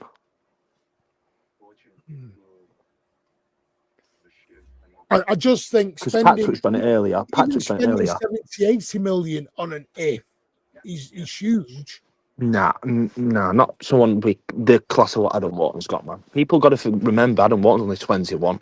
No, but you're all presuming Rodri's never coming back as Rodri. But you're presuming that he's going to come back. Until I hear different, yeah. I think it's fair to what Elliot was saying about can we rely on Rodri when he does come back? Because he's had so many setbacks, and I think that we have mismanaged him quite a bit. So what we're saying is his City's career over. Well, no, I mean, it would not be a bad idea to get somebody just as a backup because the way Nico G's headed. No, but that's the problem. Elliot Anderson's not playing backup to Rodri. Why would you could sell for 6 months for 6 months, and then next season you're a starter. He might accept that because he might be like, oh, well, you're in the Champions League. You could win the Premier League. I'll accept being a bench player for 6 months and then be a starter next year. And I could learn for 6 months. He might accept that. I'm not saying he will. What do you do with Rodri next season then? What do you do with Rodri next season then? Because Rodri's not going to I think there's a world where you could rotate Nico G, Rodri, and Elliot Anderson, but not everybody shares that opinion. Ballon d'Or player here, rotating him around. Well, because Anderson and Nico G can play the 8, Rodri plays the 6. You have two out of 3 of them could play every game. Yeah, I think if you bring in an Anderson, I think Reinders takes a backseat role, and I think you can because you're going to have Bernardo. That's a lot of minutes once Bernardo goes. That's a lot of minutes that you can divvy up between players. But I just think that also Reinders Rodri moving forward will not play as many games as we saw before this injury. Right, so how many games do you think Rodri plays? I would say 40, 45-ish. Right. What kind of games? I think you save him for the bigger games. So why would Elliot Anderson join City then? Well, he can play with Rodri in some of those bigger games. Like I said, the way I'm looking at it is I see Anderson, Nico G, and Rodri. Two of them are going to play every game. Every game. 2 out of the 3 will play every game. Elliot Anderson is known as more of an 8 than he is a 6. So Elliot Anderson is known as more of an 8 than a 6 to us Forest fans. Wait, what? I missed that. Elliot Anderson is more of an 8 than he is a 6. So why can't you play them both together? He's playing 6 for Forest. Well, we know that's not what he's going to be playing here. Forest fans will tell you he's more of an 8 than he is a 6. Yeah, he's more of an 8. So then the question becomes but you all presume Nico G was being signed as an 8. Well, you're not going to bring in Anderson. That's because that was his natural position. You'll play games with Anderson and Rodri. That's his natural position. With Anderson and the thing is that Rodri will always be our number 6 because he is the best number 6 in the world. And the problem is that I've said this a million times. You can't go and sign a number 6 because they're not going to play the Ireland thing, Pat. Rodri. You need to play a number 8 that is versatile enough to play the 6 role when Rodri cannot play. That's with the Ireland's versatility and playing time together. Same with the Ireland thing, Pat. Same issue. You're never going to get someone. I've always said this. I'm with Andy on this. People seem to got bored with Rodri and want the new tie now. Yeah. Right. How many times since Rodri did his sale has he got re-injured? Dancers twice. Dancers twice. Yeah. Well, right. The problem is the biggest problem is, and none of us know this, so granted, if Rodri is worrying about the injury, which I fear he might be, the issue what we're going to have is that's in his head. He's never going to be nowhere near the same. I'm not saying he's going to be Ballon d'Or because that's not normal. So he's going to be in the back of his mind, Yes, he's got to get over that. Yeah, Elliot, do you remember when John Stones went down with that injury? I think it was at Leicester in the Centurion season. when he came back, he wasn't the same defender he was before the injury. It was in his head. It was in his head. On his mind. Yeah. Van Dijk did the same thing, Pat, the first year. He'd come back, it was in the back of his mind, and then, to be fair, he did get over it. It's a two-front thing with Rodri. It's the fitness, is also the contract. It's a twofold issue of Rodri right now that is leaving a lot of uncertainty about him. Yeah, which is understandable because it's like we don't want to jump the gun and pay him $400K a week until he's ready. But then at the same time, I think also Rodri's a respectful enough gentleman that he would turn around and say, well, yeah, okay, fine. If you want to hold the contract and understand that, I will wait until I'm ready, or I feel like I'm completely fit to play again, or I can at least get back to my Ballon d'Or days. So at least there's a bit of a mutual understanding. Any other player, we know that it's just like, well, once it gets inside 2 seasons, then the player has all the control. Because they can go for free, signing on bonuses and everything like that. But I think Rodri, Pep, and the club would have enough of a mutual understanding, and certainly enough mutual respect, that they're quite willing to just leave the contract aside until he knows, both in his head, in his mind, and his body. I get this part. You're writing Rodri off way too soon here for me. And by the way, I've never said I don't rate Elliot Anderson.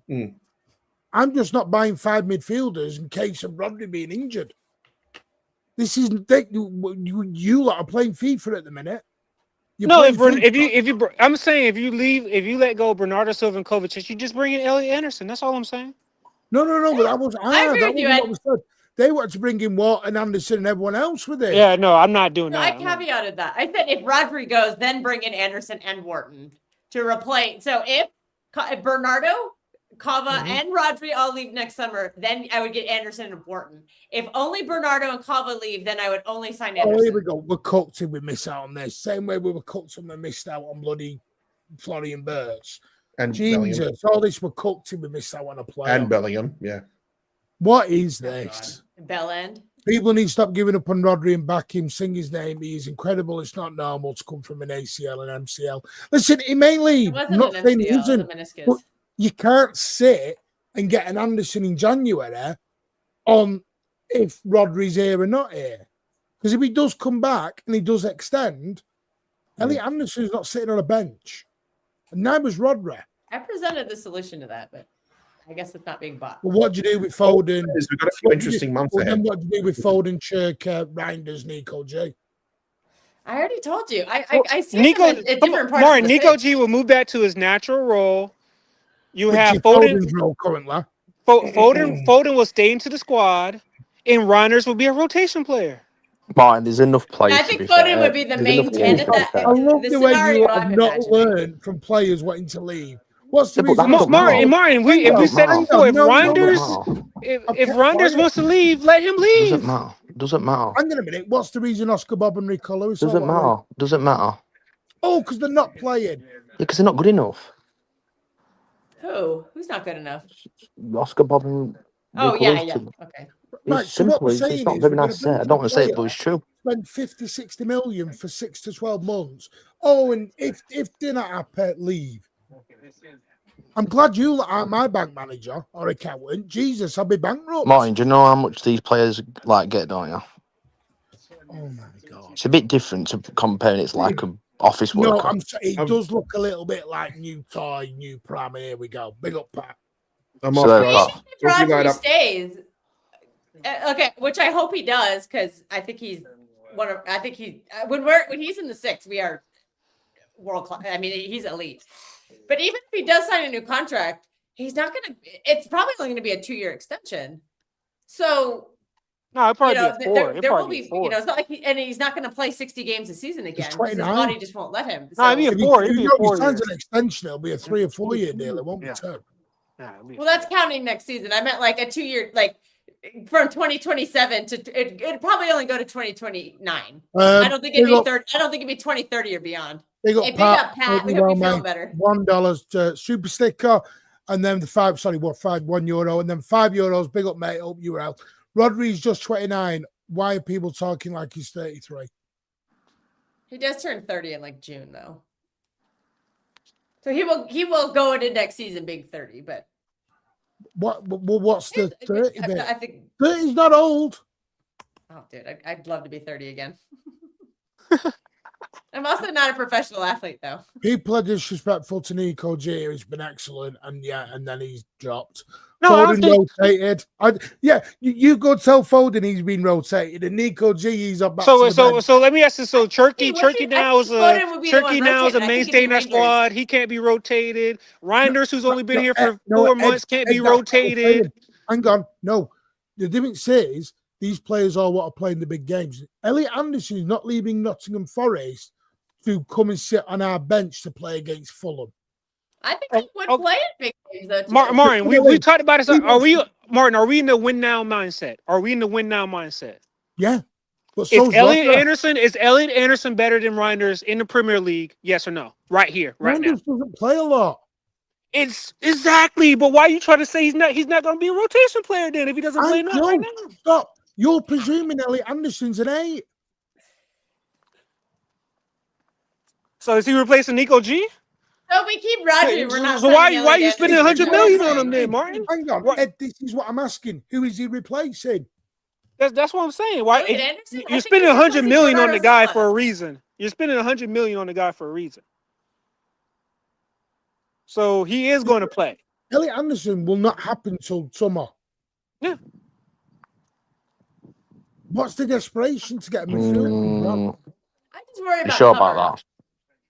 Because if Nico G goes down, we are. Or we need to buy 5 CDMs. In case of no, you should no. I'm saying though, you sure he's not be bought in January? Does expect Kovacic to contribute this season? I don't. If he's bought in January, then I'm sorry. That's fine. That'll tell me Rodri's gone. Why? Kovacic and Bernardo gone in the summer. I think you can keep all 3 of them. I think it works. Nico G wanted to leave in the summer because he was sat on the bench, and you think he's just. It's because he was playing behind Gundogan. Come on, Mark. He was playing behind Gundogan. A washed-up player. That was complete. That was crap. That was you all moaned about Alvarez leaving because he didn't want to be a backup to Ireland, and now you're just saying be a backup to this guy. Well, I think there's a difference between. Oh, I never had an issue with that. I just said, "Give me my money, Martin." Being on the bench behind a guy with no legs at all. Martin, I said, "Get me my money for." If you're putting Elliot Anderson above Rodri, then sorry, people need to give the Reds. No, not above Rodri. Give the Reds a wobble. Elliot Anderson can go to any club in the Premier League, and he's going to come and play backup at us. He couldn't go. No, he's going to be starting 8. He's going to be the starting 8 for us. So couldn't go 20. Foden, I think he'd be the 10. Martin, you can play with 2 8s. You know this, right? You can play with 2 8s and 6, you can just not buy a winger and keep playing. So where's Turkey going? Oh my God, I hate when you. So Turkey, this is what I'm saying, Martin. So Turkey now is now our mainstay player. Because we're rotating loads now, aren't we, Elliot? No, you keep literally playing the same setup. That's probably telling you what you need to know. That squad is poor. That's why we're not rotating. I'm not. You're answering your own questions with what you're saying. No, you're not listening to what I'm saying. You are. Right. I understand. I get what you're saying, but let's put it this way: we play Real Madrid. Elliot Anderson will leave Nottingham Forest to go and play those games, right or wrong? Not necessarily. I think you could just do Rodri and Anderson. Why? Rodri and Anderson. What's he gonna? What trophies is he gonna win? What trophies is he gonna win at Forest? Realistically, it's Calvin Phillips now. Could win the Europa League. Just comes as a participant. That's not my problem, though, is it, about Calvin Phillips? Oh my God! This is what I mean. When we signed Calvin Phillips, nobody said. The amount of players who've left because they're not playing. But that's fine. Why is that a bad thing? The players who left because they weren't getting game time. On a backup. Say again. You're talking 100 million quid on a backup. Also, we're talking about building a squad here, aren't we? Not 100 million. I wouldn't want Anderson. So I don't know why you're having a rant at me like that. But I'm not ranting. I'm trying to understand why. Martin, if you're spending 100 million, he's not going to be a backup. That's what I'm trying to tell you. He will not be a backup. Then you've sold. Then Foden or someone else comes a backup. No, because Kovacic has gone. Kovacic has gone. Yeah, just say Kovacic has gone for what happened. Yeah, that's one. Right. Then you've got Bernardo gone. His contract's up in the season. I'll tell you who. Okay. Is that correct, Mike? Season. Yeah, why can't Elliot Anderson just play what Bernardo's doing right now? Why can't he just? Bernardo's gone into the season. I just said that. Said that. You roll into the Bernabeu with Rodri, Elliot Anderson, and Phil Foden as your midfield. Turkey on the wing, Doku on the other wing, Holland up front. That's what you do. So we're not buying Semenyo. No. In my scenario, I'd rather have. I'd like Semenyo. Or Semenyo's on the bench. I'd like Semenyo.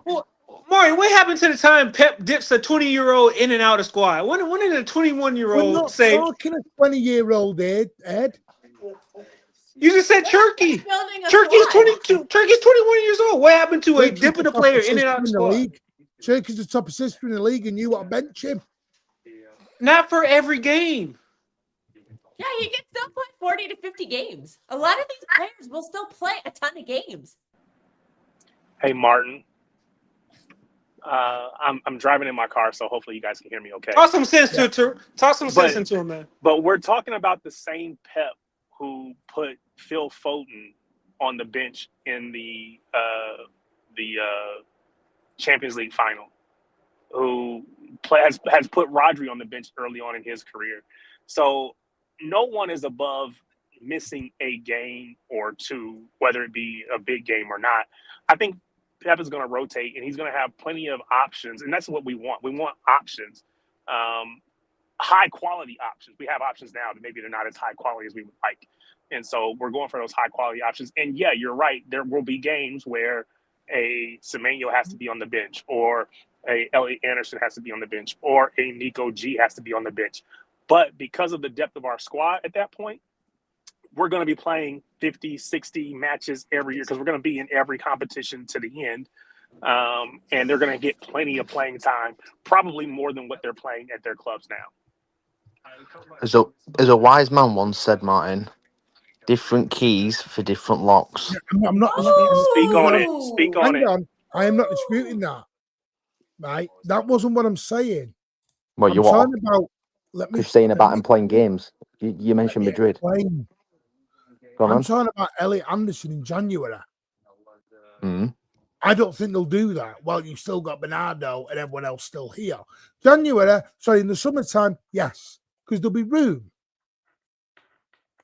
I don't think they need to buy 2 new midfielders, unless if you're going to buy 2 new midfielders, then a big midfielder who will be leaving.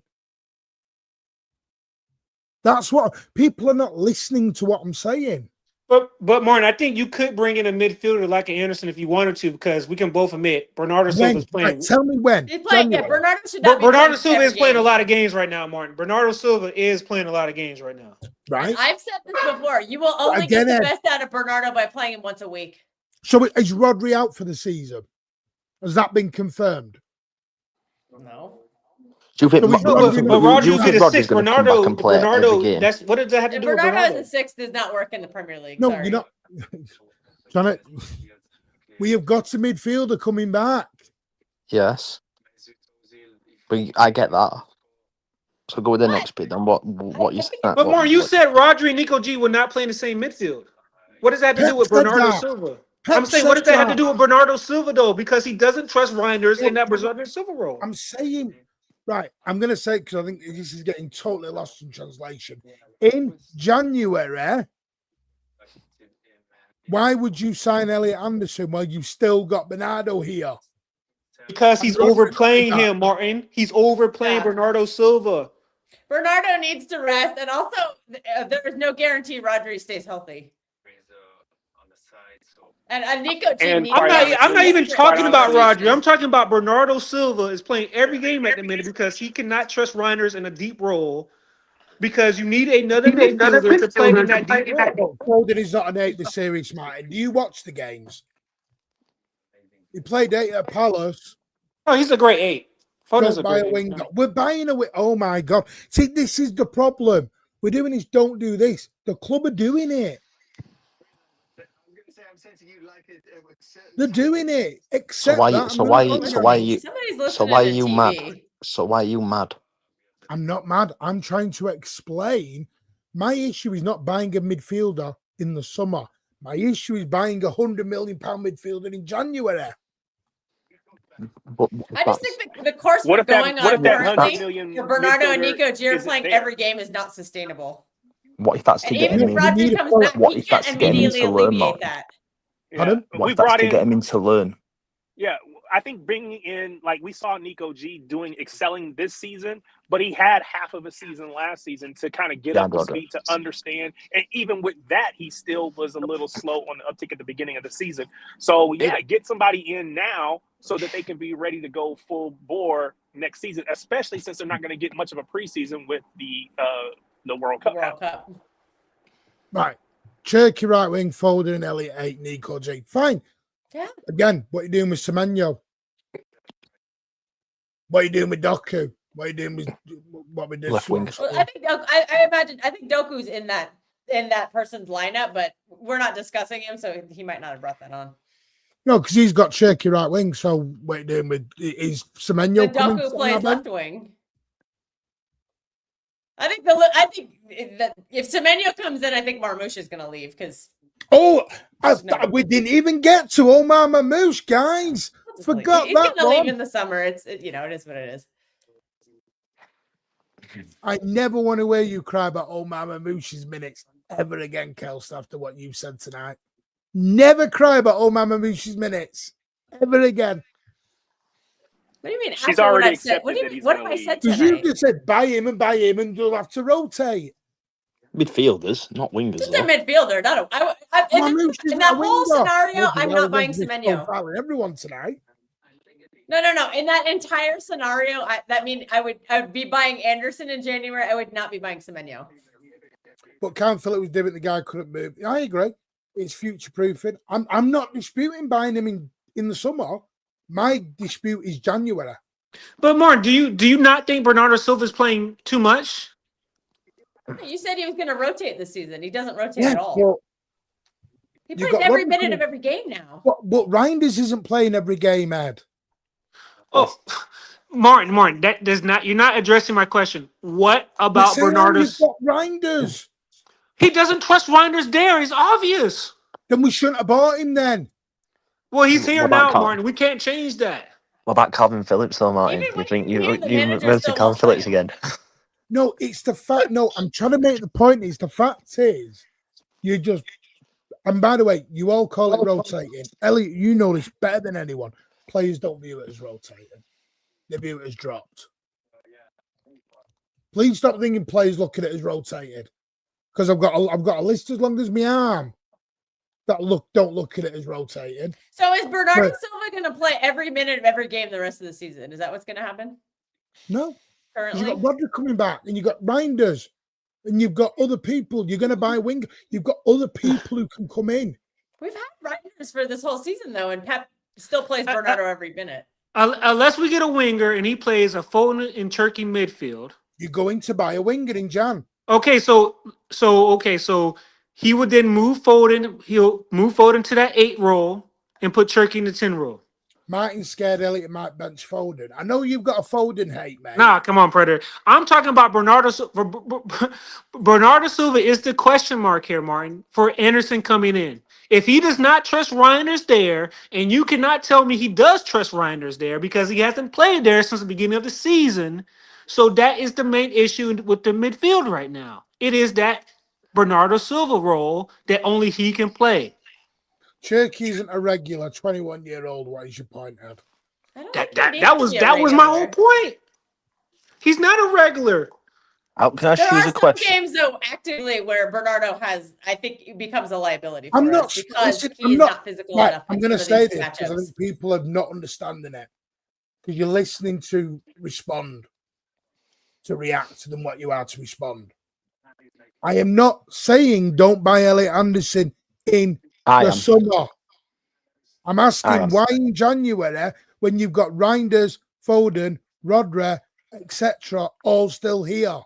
Because we have Reinders and he's not being utilized because, as Ed said, he's not trusted. Who started Bernardo cannot play every minute of every game because he has looked poor in some of these physical matchups. And where was Foden? He was on the wing. Because he has to put Reiner in the 10 up the pitch because he doesn't trust him. Matt, again, listen. Pull up the 1890 game, Bursley. We're talking January here. Yeah, but he's on about the squad. He's speaking about the squad. I'm saying we're building the squad a few months early. And just have it as a backup. He could learn if he accepts it. If he doesn't accept it, then get him in the summer. But how many of you actually want Anderson? To start learning the I want Anderson. I would take Anderson over Wharton. That's just my opinion. I'll take Anderson. Some games Anderson could when we have to play Newcastle again. No, I'd rather how Bernardo performed in that game, I wouldn't start him against that kind of team again. He's just not physical enough for those games. And we lost that game. And I'm not blaming it on Bernardo, but he was poor in that game. He can't handle those big physical matchups anymore. So I would like to have a body that Pep would trust to play in a game like that, because that might happen in the Champions League. And we could get eliminated from it because we're going out there with somebody who's just not good enough anymore. Like, this is not a slander on anything he's ever done in the past. It's just in 2025, there are certain games he struggles in. Okay, now I'm going to pull you up on something else, though, from the other night in the space. I mentioned Matt Gay. You said, why do we need Matt Gay when we've got Hushinoff? I think since that space, I realized Pep doesn't trust Hushinoff, and I don't think he's going to play him. So I'd rather get somebody he does trust. This is what I mean. I've got receipts on everyone here who pull up when they try and pull it around 2 weeks later. Is there really a point bringing Anderson in 50 million for half a season? 50 million. He's not going to be 50 million in the summer. I'd rather have Anderson, and it's not. Yeah, Adam Wharton is one. He's probably my top, but I'd rather have Noel of Anderson, who I just wouldn't probably happen. But you ready? Go on. Kobe Manu. Oh, Elliot, we're trying to get dual winners, and we're trying to get why are you not saying presence. online? And you just brought up Kobe Manu. I see your face, Martin. Don't do that. There has been interest in Kobe Manu from Pep. Nah, I'm saying that's what I'd rather have Anderson, to be honest. And I don't know. I don't mind Anderson in the summer. I think what it is I think Wharton's twice the player. That's what it is. Some of you have written Rodri off. No, I'm not writing Rodri off. Don't have you left. No. If anything, we're writing Reinders off. So Reinders has been here 4 months and we've written him. Well, Martin, if Pep, we got to think about. We're talking about the manager. If Pep does not trust Reinders to rotate with Bernardo Silva in a deep line role, then we have to bring in somebody who he does. Because he can't play every game. Right. He's coming back from injury, so he can't play every game. So Nico can help, and Anderson will play beside Rodri or Nico. That's a fair shot. Assuming that you're assuming that hasn't Pep already said he's not going to do that this season? No, but he's saying Anderson will be playing next to them. Hang on a minute. If he won't play Nico G and Rodri together, why is he going to play Elliot Anderson and Rodri together? Okay, do you think the club classifies Anderson as a 6, Martin? Is that what you think the club classifies Anderson as? If I'm going to be honest, they're looking at Elliot Anderson as a Rodri replacement, not to play with him. So you think if we sign Anderson, period, or potentially, that means Rodri leaves this summer. If we sign Elliot Anderson this summer, that's the end of Rodri. If he comes in the summer, he'll tell me Rodri's not going to re-sign. Okay. So if Rodri does sign a new contract, we're not signing my argument all along. Okay, so I didn't know that. You're presuming Elliot Anderson's going to play alongside Rodri. I think he can because he's. Can you all look at where Elliot Anderson's been playing for Forest all season? Because at 8 and 8. So box to box, to be fair. Where does he play for England? Not at an 8. No, he plays with Declan Rice. No, he plays with Declan Rice. He plays with Declan Rice. He plays alongside Declan Rice. I think Anderson will be the 8 for England potentially. Yeah, he doesn't play. He won't play. I think Declan Rice is guaranteed to be. Anderson can't offer better. So we're just going to slander. Well, think about what Tijani's not offering any kind of defense. Yeah, Watson, he's not tackling. He's not winning any duels. I think you got to realize Bernardo's not really doing that either. So we shouldn't buy midfielder in Jan. No, that's exactly what I'm saying. I don't think we need to buy it right now. We don't need to buy a midfielder unless you're presuming Rodri's not coming back.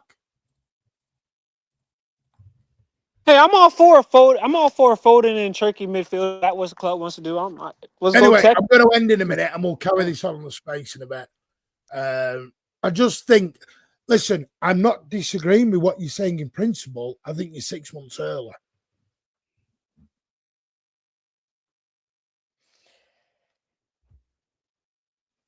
Unless, you're giving up on Rodri. I don't think signing a back like another midfielder because it could be kind of like a call-up, kind of call-up type role. Elliot Anderson is no backup to anyone. It's like saying Bruno Guimaraes. No, but he's not a backup.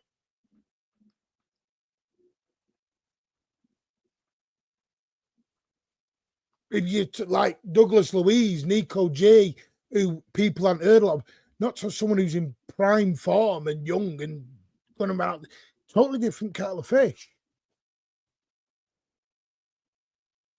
I think this is what we've got to be careful of. I know it's a bad example of this, but it's like City by Gyökeres in the summer to back up Haaland. He wouldn't do that. Because unfortunately, he's not good enough to back up Haaland. No, he's not. I would use that. This is what people forget is players don't want to play Fulham. Ask Sterling, ask Alvarez, ask Mahrez, ask James Trafford. I can go through him. They don't want, you can't, you're giving them a little carrot. Oh, play Fulham on a Wednesday night. But what about Liverpool at weekend? I don't want. That's the game they want. They don't want to play Fulham, with due respect. You're basically telling them that they're backups.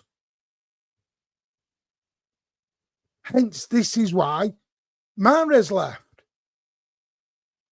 Okay, perfect example. He played against Sheffield United, scored an hat-trick, FA Cup final. Where was I? Sat on the bench. And then he turned around and went, see ya. Rico Lewis wants to leave. Why? Because he's on the bench. Oscar Bob, thank you, Dash, wants to leave. Why? On the bench. James Trafford, why does he want to leave? Because he's not number one. I'm not disputing what I'm saying.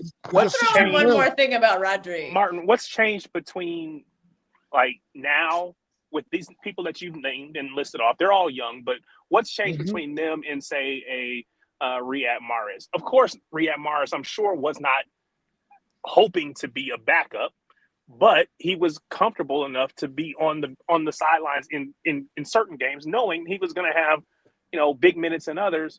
Why can Riyad Mahrez accept that, but these kids can't? Now, again, they're in different places in their career, so that may be part of it. But what else is it?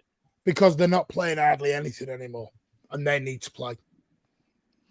Well, that's the bigger issue. Rico the issue they're just not big. They're just not. Oscar Bob's not even coming off the bench, and now it's Rico Lewis, Tariq.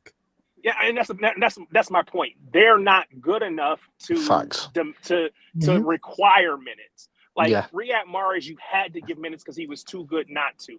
When these kids can continue to prove that they have earned their minutes and deserve their minutes, then they'll get them. Until then, they got to take what they can get. Now, again, I'm not mad at them if they decide to leave because, again, they got to do what's best for them in their career. It is what it is. But you got to take opportunities when they come because there's no guarantee they're going to keep coming. To everybody all across City fandom everywhere wanted Doku out at the end of last season. He got an opportunity this season when Omar Marmoush went down, and he's taken full advantage of it. If he didn't, we wouldn't be sitting here talking about Doku as a critical part of our starting lineup. We would be like, put somebody else there or Marmoush there. But he took advantage of that. Everybody's got to take those moments when you get them because there's no guarantee they're going to come back. Spot on, man. Spot on. Also, the Rodri thing. People moan about these players leaving, innit? But I'm not bothered if they leave. Like, look what they've done. Do you know what I mean? If they've done stuff. The fan base moan when these players left. Say again? majority of the fan base moan when they Yeah, left. but when you look back at them, though, you look I'm how not good, saying how you're good of the doing the players they are. hindsight bit. You're doing hindsight. Sterling was a good player for us. Mahrez was a good player for us. And why did Sterling leave? KDB was a good player for us. Do you not agree? Yeah. Right, so it is what it is. So then you I have to will go and see ban you the in next this good space, player. Mr. Spin narrative. Danny Ellie, don't just show up on your bicycle again. Sorry, how am I spinning? Because I've said we don't need a midfielder in Jan. I think we do. Yeah. But, okay, Martin, if we wait till the summertime, Martin, if we wait till the summertime, will we buy Elliot Anderson even if Rodri stays? In your opinion? Possibly, yeah. Because he's high up on the list. Because then you're going to lose Kovacic and Bernardo. So why can't? Okay, I'm done. So when's Kovacic back? So when is Kovacic you back? just said a minute ago. You said that Elliot's the Rodri replacement. Right now, he asked me a question: would you sign Elliot Anderson if Rodri didn't leave? And then does that mean Nico G has to go? We'll see. So is there a scenario where we have all three of them? I don't actually. Bloody hell! What is I this? explained earlier how I thought that worked. I think it can work easily. I'm not Every the one. game you play 2 out of the 3 of them, and you just listen. I'm move not it the around. one. Knowing Rodri's not going to play 60 spending games. 300 million on everyone. No, Martin, I'm just saying for some reason I understand what you're saying. I just think that you're not looking at that Bernardo Silva role and how Bernardo Silva. You've given up on Rodri. No, I haven't. You have. I'll say I'm starting to phase Bernardo out. That's what I'm doing. Yes, that's what we're doing. We're trying to phase Bernardo. Phase him out because he's not going to be here next season. And you give the minutes to somebody who will be. With my FIFA controller in my hand, thinking that I'm going to spend 300 million in Jan, and I'm going to have a top player 200 backing up. Yeah. Who's rotating with Bernardo Silva, Martin? Who's rotating with Bernardo Silva? Look, Bernardo, the headless chicken. If you no, come on now. Come on now. No, this is my point. Because you lot think half the Tess, players is that are you? shit, and because the better toys come along, it's toys out the pram because the better toys come along. No, I just want to give the guy a rest. Yeah, Bernardo does need to rest. Right, so how long does he get a rest for? 2 games, 3 games? One game. Martin, I'm not saying Elliot Anderson comes in and starts. Elliot Anderson for 1 game. No, I'm not saying Elliot Anderson comes in and starts every game. You rotate it with Nico G as well because Nico G is also burnt out. Nico G and Bernardo are playing every game. What about you rotate them. But Rodri is coming back. Rodri can't play every game when he comes back. Rodri's hardly played any games, Cal. He did play 3 games in 7 days, and that's why he's injury issued. My issue with Rodri is not Rodri. Manager not managing him properly. And I'm scared. Why can't there be a scenario where Rodri and Nico G rotates and Elliot Anderson and Bernardo Silva rotate? Why is that out of the realm of possibility? What about Elise? What about Elise in the summer? Do you think there's a chance? In January? Martin, you said the same. I'm not saying we're not spending in Jan. How much do you think we're spending, mine? In Jan? Well, 65 on Semenyo if it comes true, and whatever Gay could cost. So what about Anderson? I don't think Anderson will come in, John. I don't either, for the record. I don't. And I think there's a high realm of. You see what I mean? You get silly comments like this. Rest Bernardo. No. Bernardo has. This is what you don't realize. People have agendas. Yeah.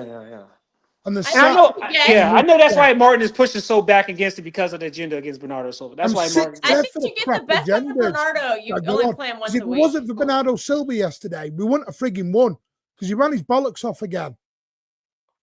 But because he didn't get GNA, and people don't understand it because they think football is only GNA. Because again, they're sat on FIFA. GNA has ruined football. People don't watch football with their eyes. They watch it on FootMob. Yeah. Just guys, let you know, Elliot Anderson does not get GNA. Just to let you guys know. That's fine. I want him winning the tackles that Tajani are not winning. I want him winning duels that Tajani refuses to duel. Like what? Because Nico G needs help there. We're ending now, Alan. Come in the face.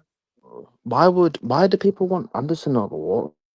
Because he's think more he's more physical. versatile. Right, hang on a He's more minute. He's more physical. physical. Works Wins better than more duels. Bondi. Sorry, we're going to do this now. For a start off, don't come in the chat trying to be a dickhead. Because I ain't going to get mugged off. Disagree with me all you want. But if you think you're going to come in here and mug me off, you can just fuck off. Seriously. Yeah, let's be respectful. I ain't going to take that shit. Yeah. Because I tell you what, you know, you don't talk about all the other stuff I've got right, because I've got far more right than I've ever got wrong. You would have a good IT case, to be fair, Martin. And I've forgotten more about half of what Man City Hamza fan knows. Danielle is in a mood. Ooh. Who He is can it? be in a mood. Who is it? For another This is battle. about to be electric, man. This space is about to be electric. I can People are already. not listening to what I'm saying. Yeah. Again, I will say This this is again. what we're I have saying no too. problem with buying these players in the summer. You want to go and buy another 3 midfielders in bloody January. One. And then do, oh, Rodri, you can play on the Saturday. Bernardo, you can play the Tuesday. And Nico, you can play the Wednesday. If you think that's the way football goes, then you're living in a bubble. Well, it's a good way to manage an injured Name me one injury-prone manager who player does and that. an older player Like, who's when losing you his name legs me and one looks manager who does that. out. Name me one manager who does that. Who Probably rotates Xabi 3 Alonso. He's midfielders got plenty across of 3 cookies in the games. cookie jar. He rotates them. Barcelona manager rotates. Enrique. Enrique rotates. Well, every three, so he has 3 different midfielders in 3 games a week. No, he tends to keep 2 of the 3 the same. Oh, there we go then. Yeah. Which is what we said. Martin, which is what I was Martin, I know there's an suggesting. agenda against Bernardo Silva, but why can't a guy who's about to be out of here in 6 months be rotated? That's all I'm saying. That's a good question. And who is Alan, we struggling? are ending now. See, He won't answer you, Ed. He wasn't interested 3 hours ago. He wasn't. He told me He's he wasn't available. Adam Wharton, he wants to speak about, innit? He knows ball. Because he's not a dual winner, Elliot. He's not a dual No. winner. Let's not do This this on Adam setup Wharton. needs a dual winner, Let's and not we do don't this have on one Adam on our Wharton. squad. Let's not do this on Adam Wharton. Adam Wharton is too wise to play like Anderson is. He's good. He's better on the ball, but we need an off-the-ball player. We have Shirky. We have Foden who can do that role. Hamza fan, we announced 3 weeks ago we were after Gay, maybe a month ago. Bro, come on, bro. You seriously pissing me off in this chat right now. If you're saying we're signing people because of hands the game, this is what I mean. You're pissing me off. You're pissing me off a little bit. You're pissing me off a little bit. I think it has worked. Because this guy thinks Remember Hamza's when there's no shade on Hamza. No shade on Hamza. But people believe that Rihanna's listening to City fans. Fuck off. What is this? Are we doing this serious or are we not? I've just emailed club and sent them my list for January. Yeah, you might as well. They listen to everyone. Alan, we're ending. There's going to be a space. No, this is the same guy who said he wasn't available today. Because I'm on. He wants to come on because I'm on, innit? No, Alan, come on to space because we need to cook you on Nunez yet again. Tell me they're not available. They're not available.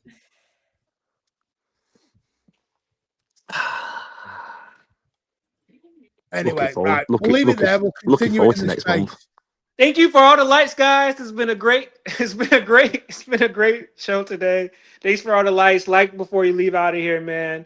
It's been an amazing panel. Thanks for Andy coming on, Pat, Rich, Elliot as always, Tariq. Thanks for coming on, man. I know you're driving and stuff. Kelster, always appreciate your point of views. And let's take this over into the space. That was a very labored sentence there. We're going to spend about 100. Martin, you didn't answer. Who is your ideal Bernardo replacement? Kelster, don't get me talking about you. Don't. Let's not do this. Let's not do this. That's a great question. I'm a dodging question. I said that's a great question. And who do I think will sign the backup? It depends on who leaves. Bernardo. It depends on who leaves. That's what he's asking you. He's saying Bernardo. Who is the ideal replacement? For a Bernardo, I'm not sure there is an ideal replacement. There is no replacement. But you evolve. You do what you always do. We evolve. We evolve from the player. Yeah.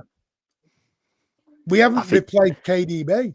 This is the point. Nunes. People want to replace with a direct replacement. You can change things up. I think Nunes in midfield.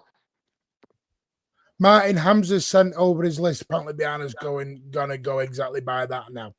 Said him. You know, for all the people that say me and Martin agree all the time, me and Martin do argue. We do have this seriously. He took it. No, he didn't. Stop it. No, he didn't. What we doing? You lot are so gullible. That noise. Thanks for watching, though. Anyway, right, we'll end it there. MGW is not good enough. Well, that's why. I think he would in this setup. I think he'd be great as an 8. Ooh. He can win tackles, or he can actually place tackles, and he can win duels. He'll do the dirty work. Right. He'll actually do the dirty work. But don't forget tomorrow, don't forget, I will chase thumbnail now, no spell it wrong. Livermento Chase is on 9:30. Me and Baz and Ed will be back. Come on to the show. I'm ready to cook Baz already, guys. I saw that. It says Livermento. What is this? Liver and onions? So anyway, we'll be back tomorrow. Are you gonna speak on if Newcastle want Elliot Anderson, or do you reckon we'll get him in January? I don't think Newcastle can afford him. I think we'll get him then. We'll see where we are with this thing. Liver or beef jerky? We'll see. Anyway, big up, Paul. Take care, and we'll see you on the next one.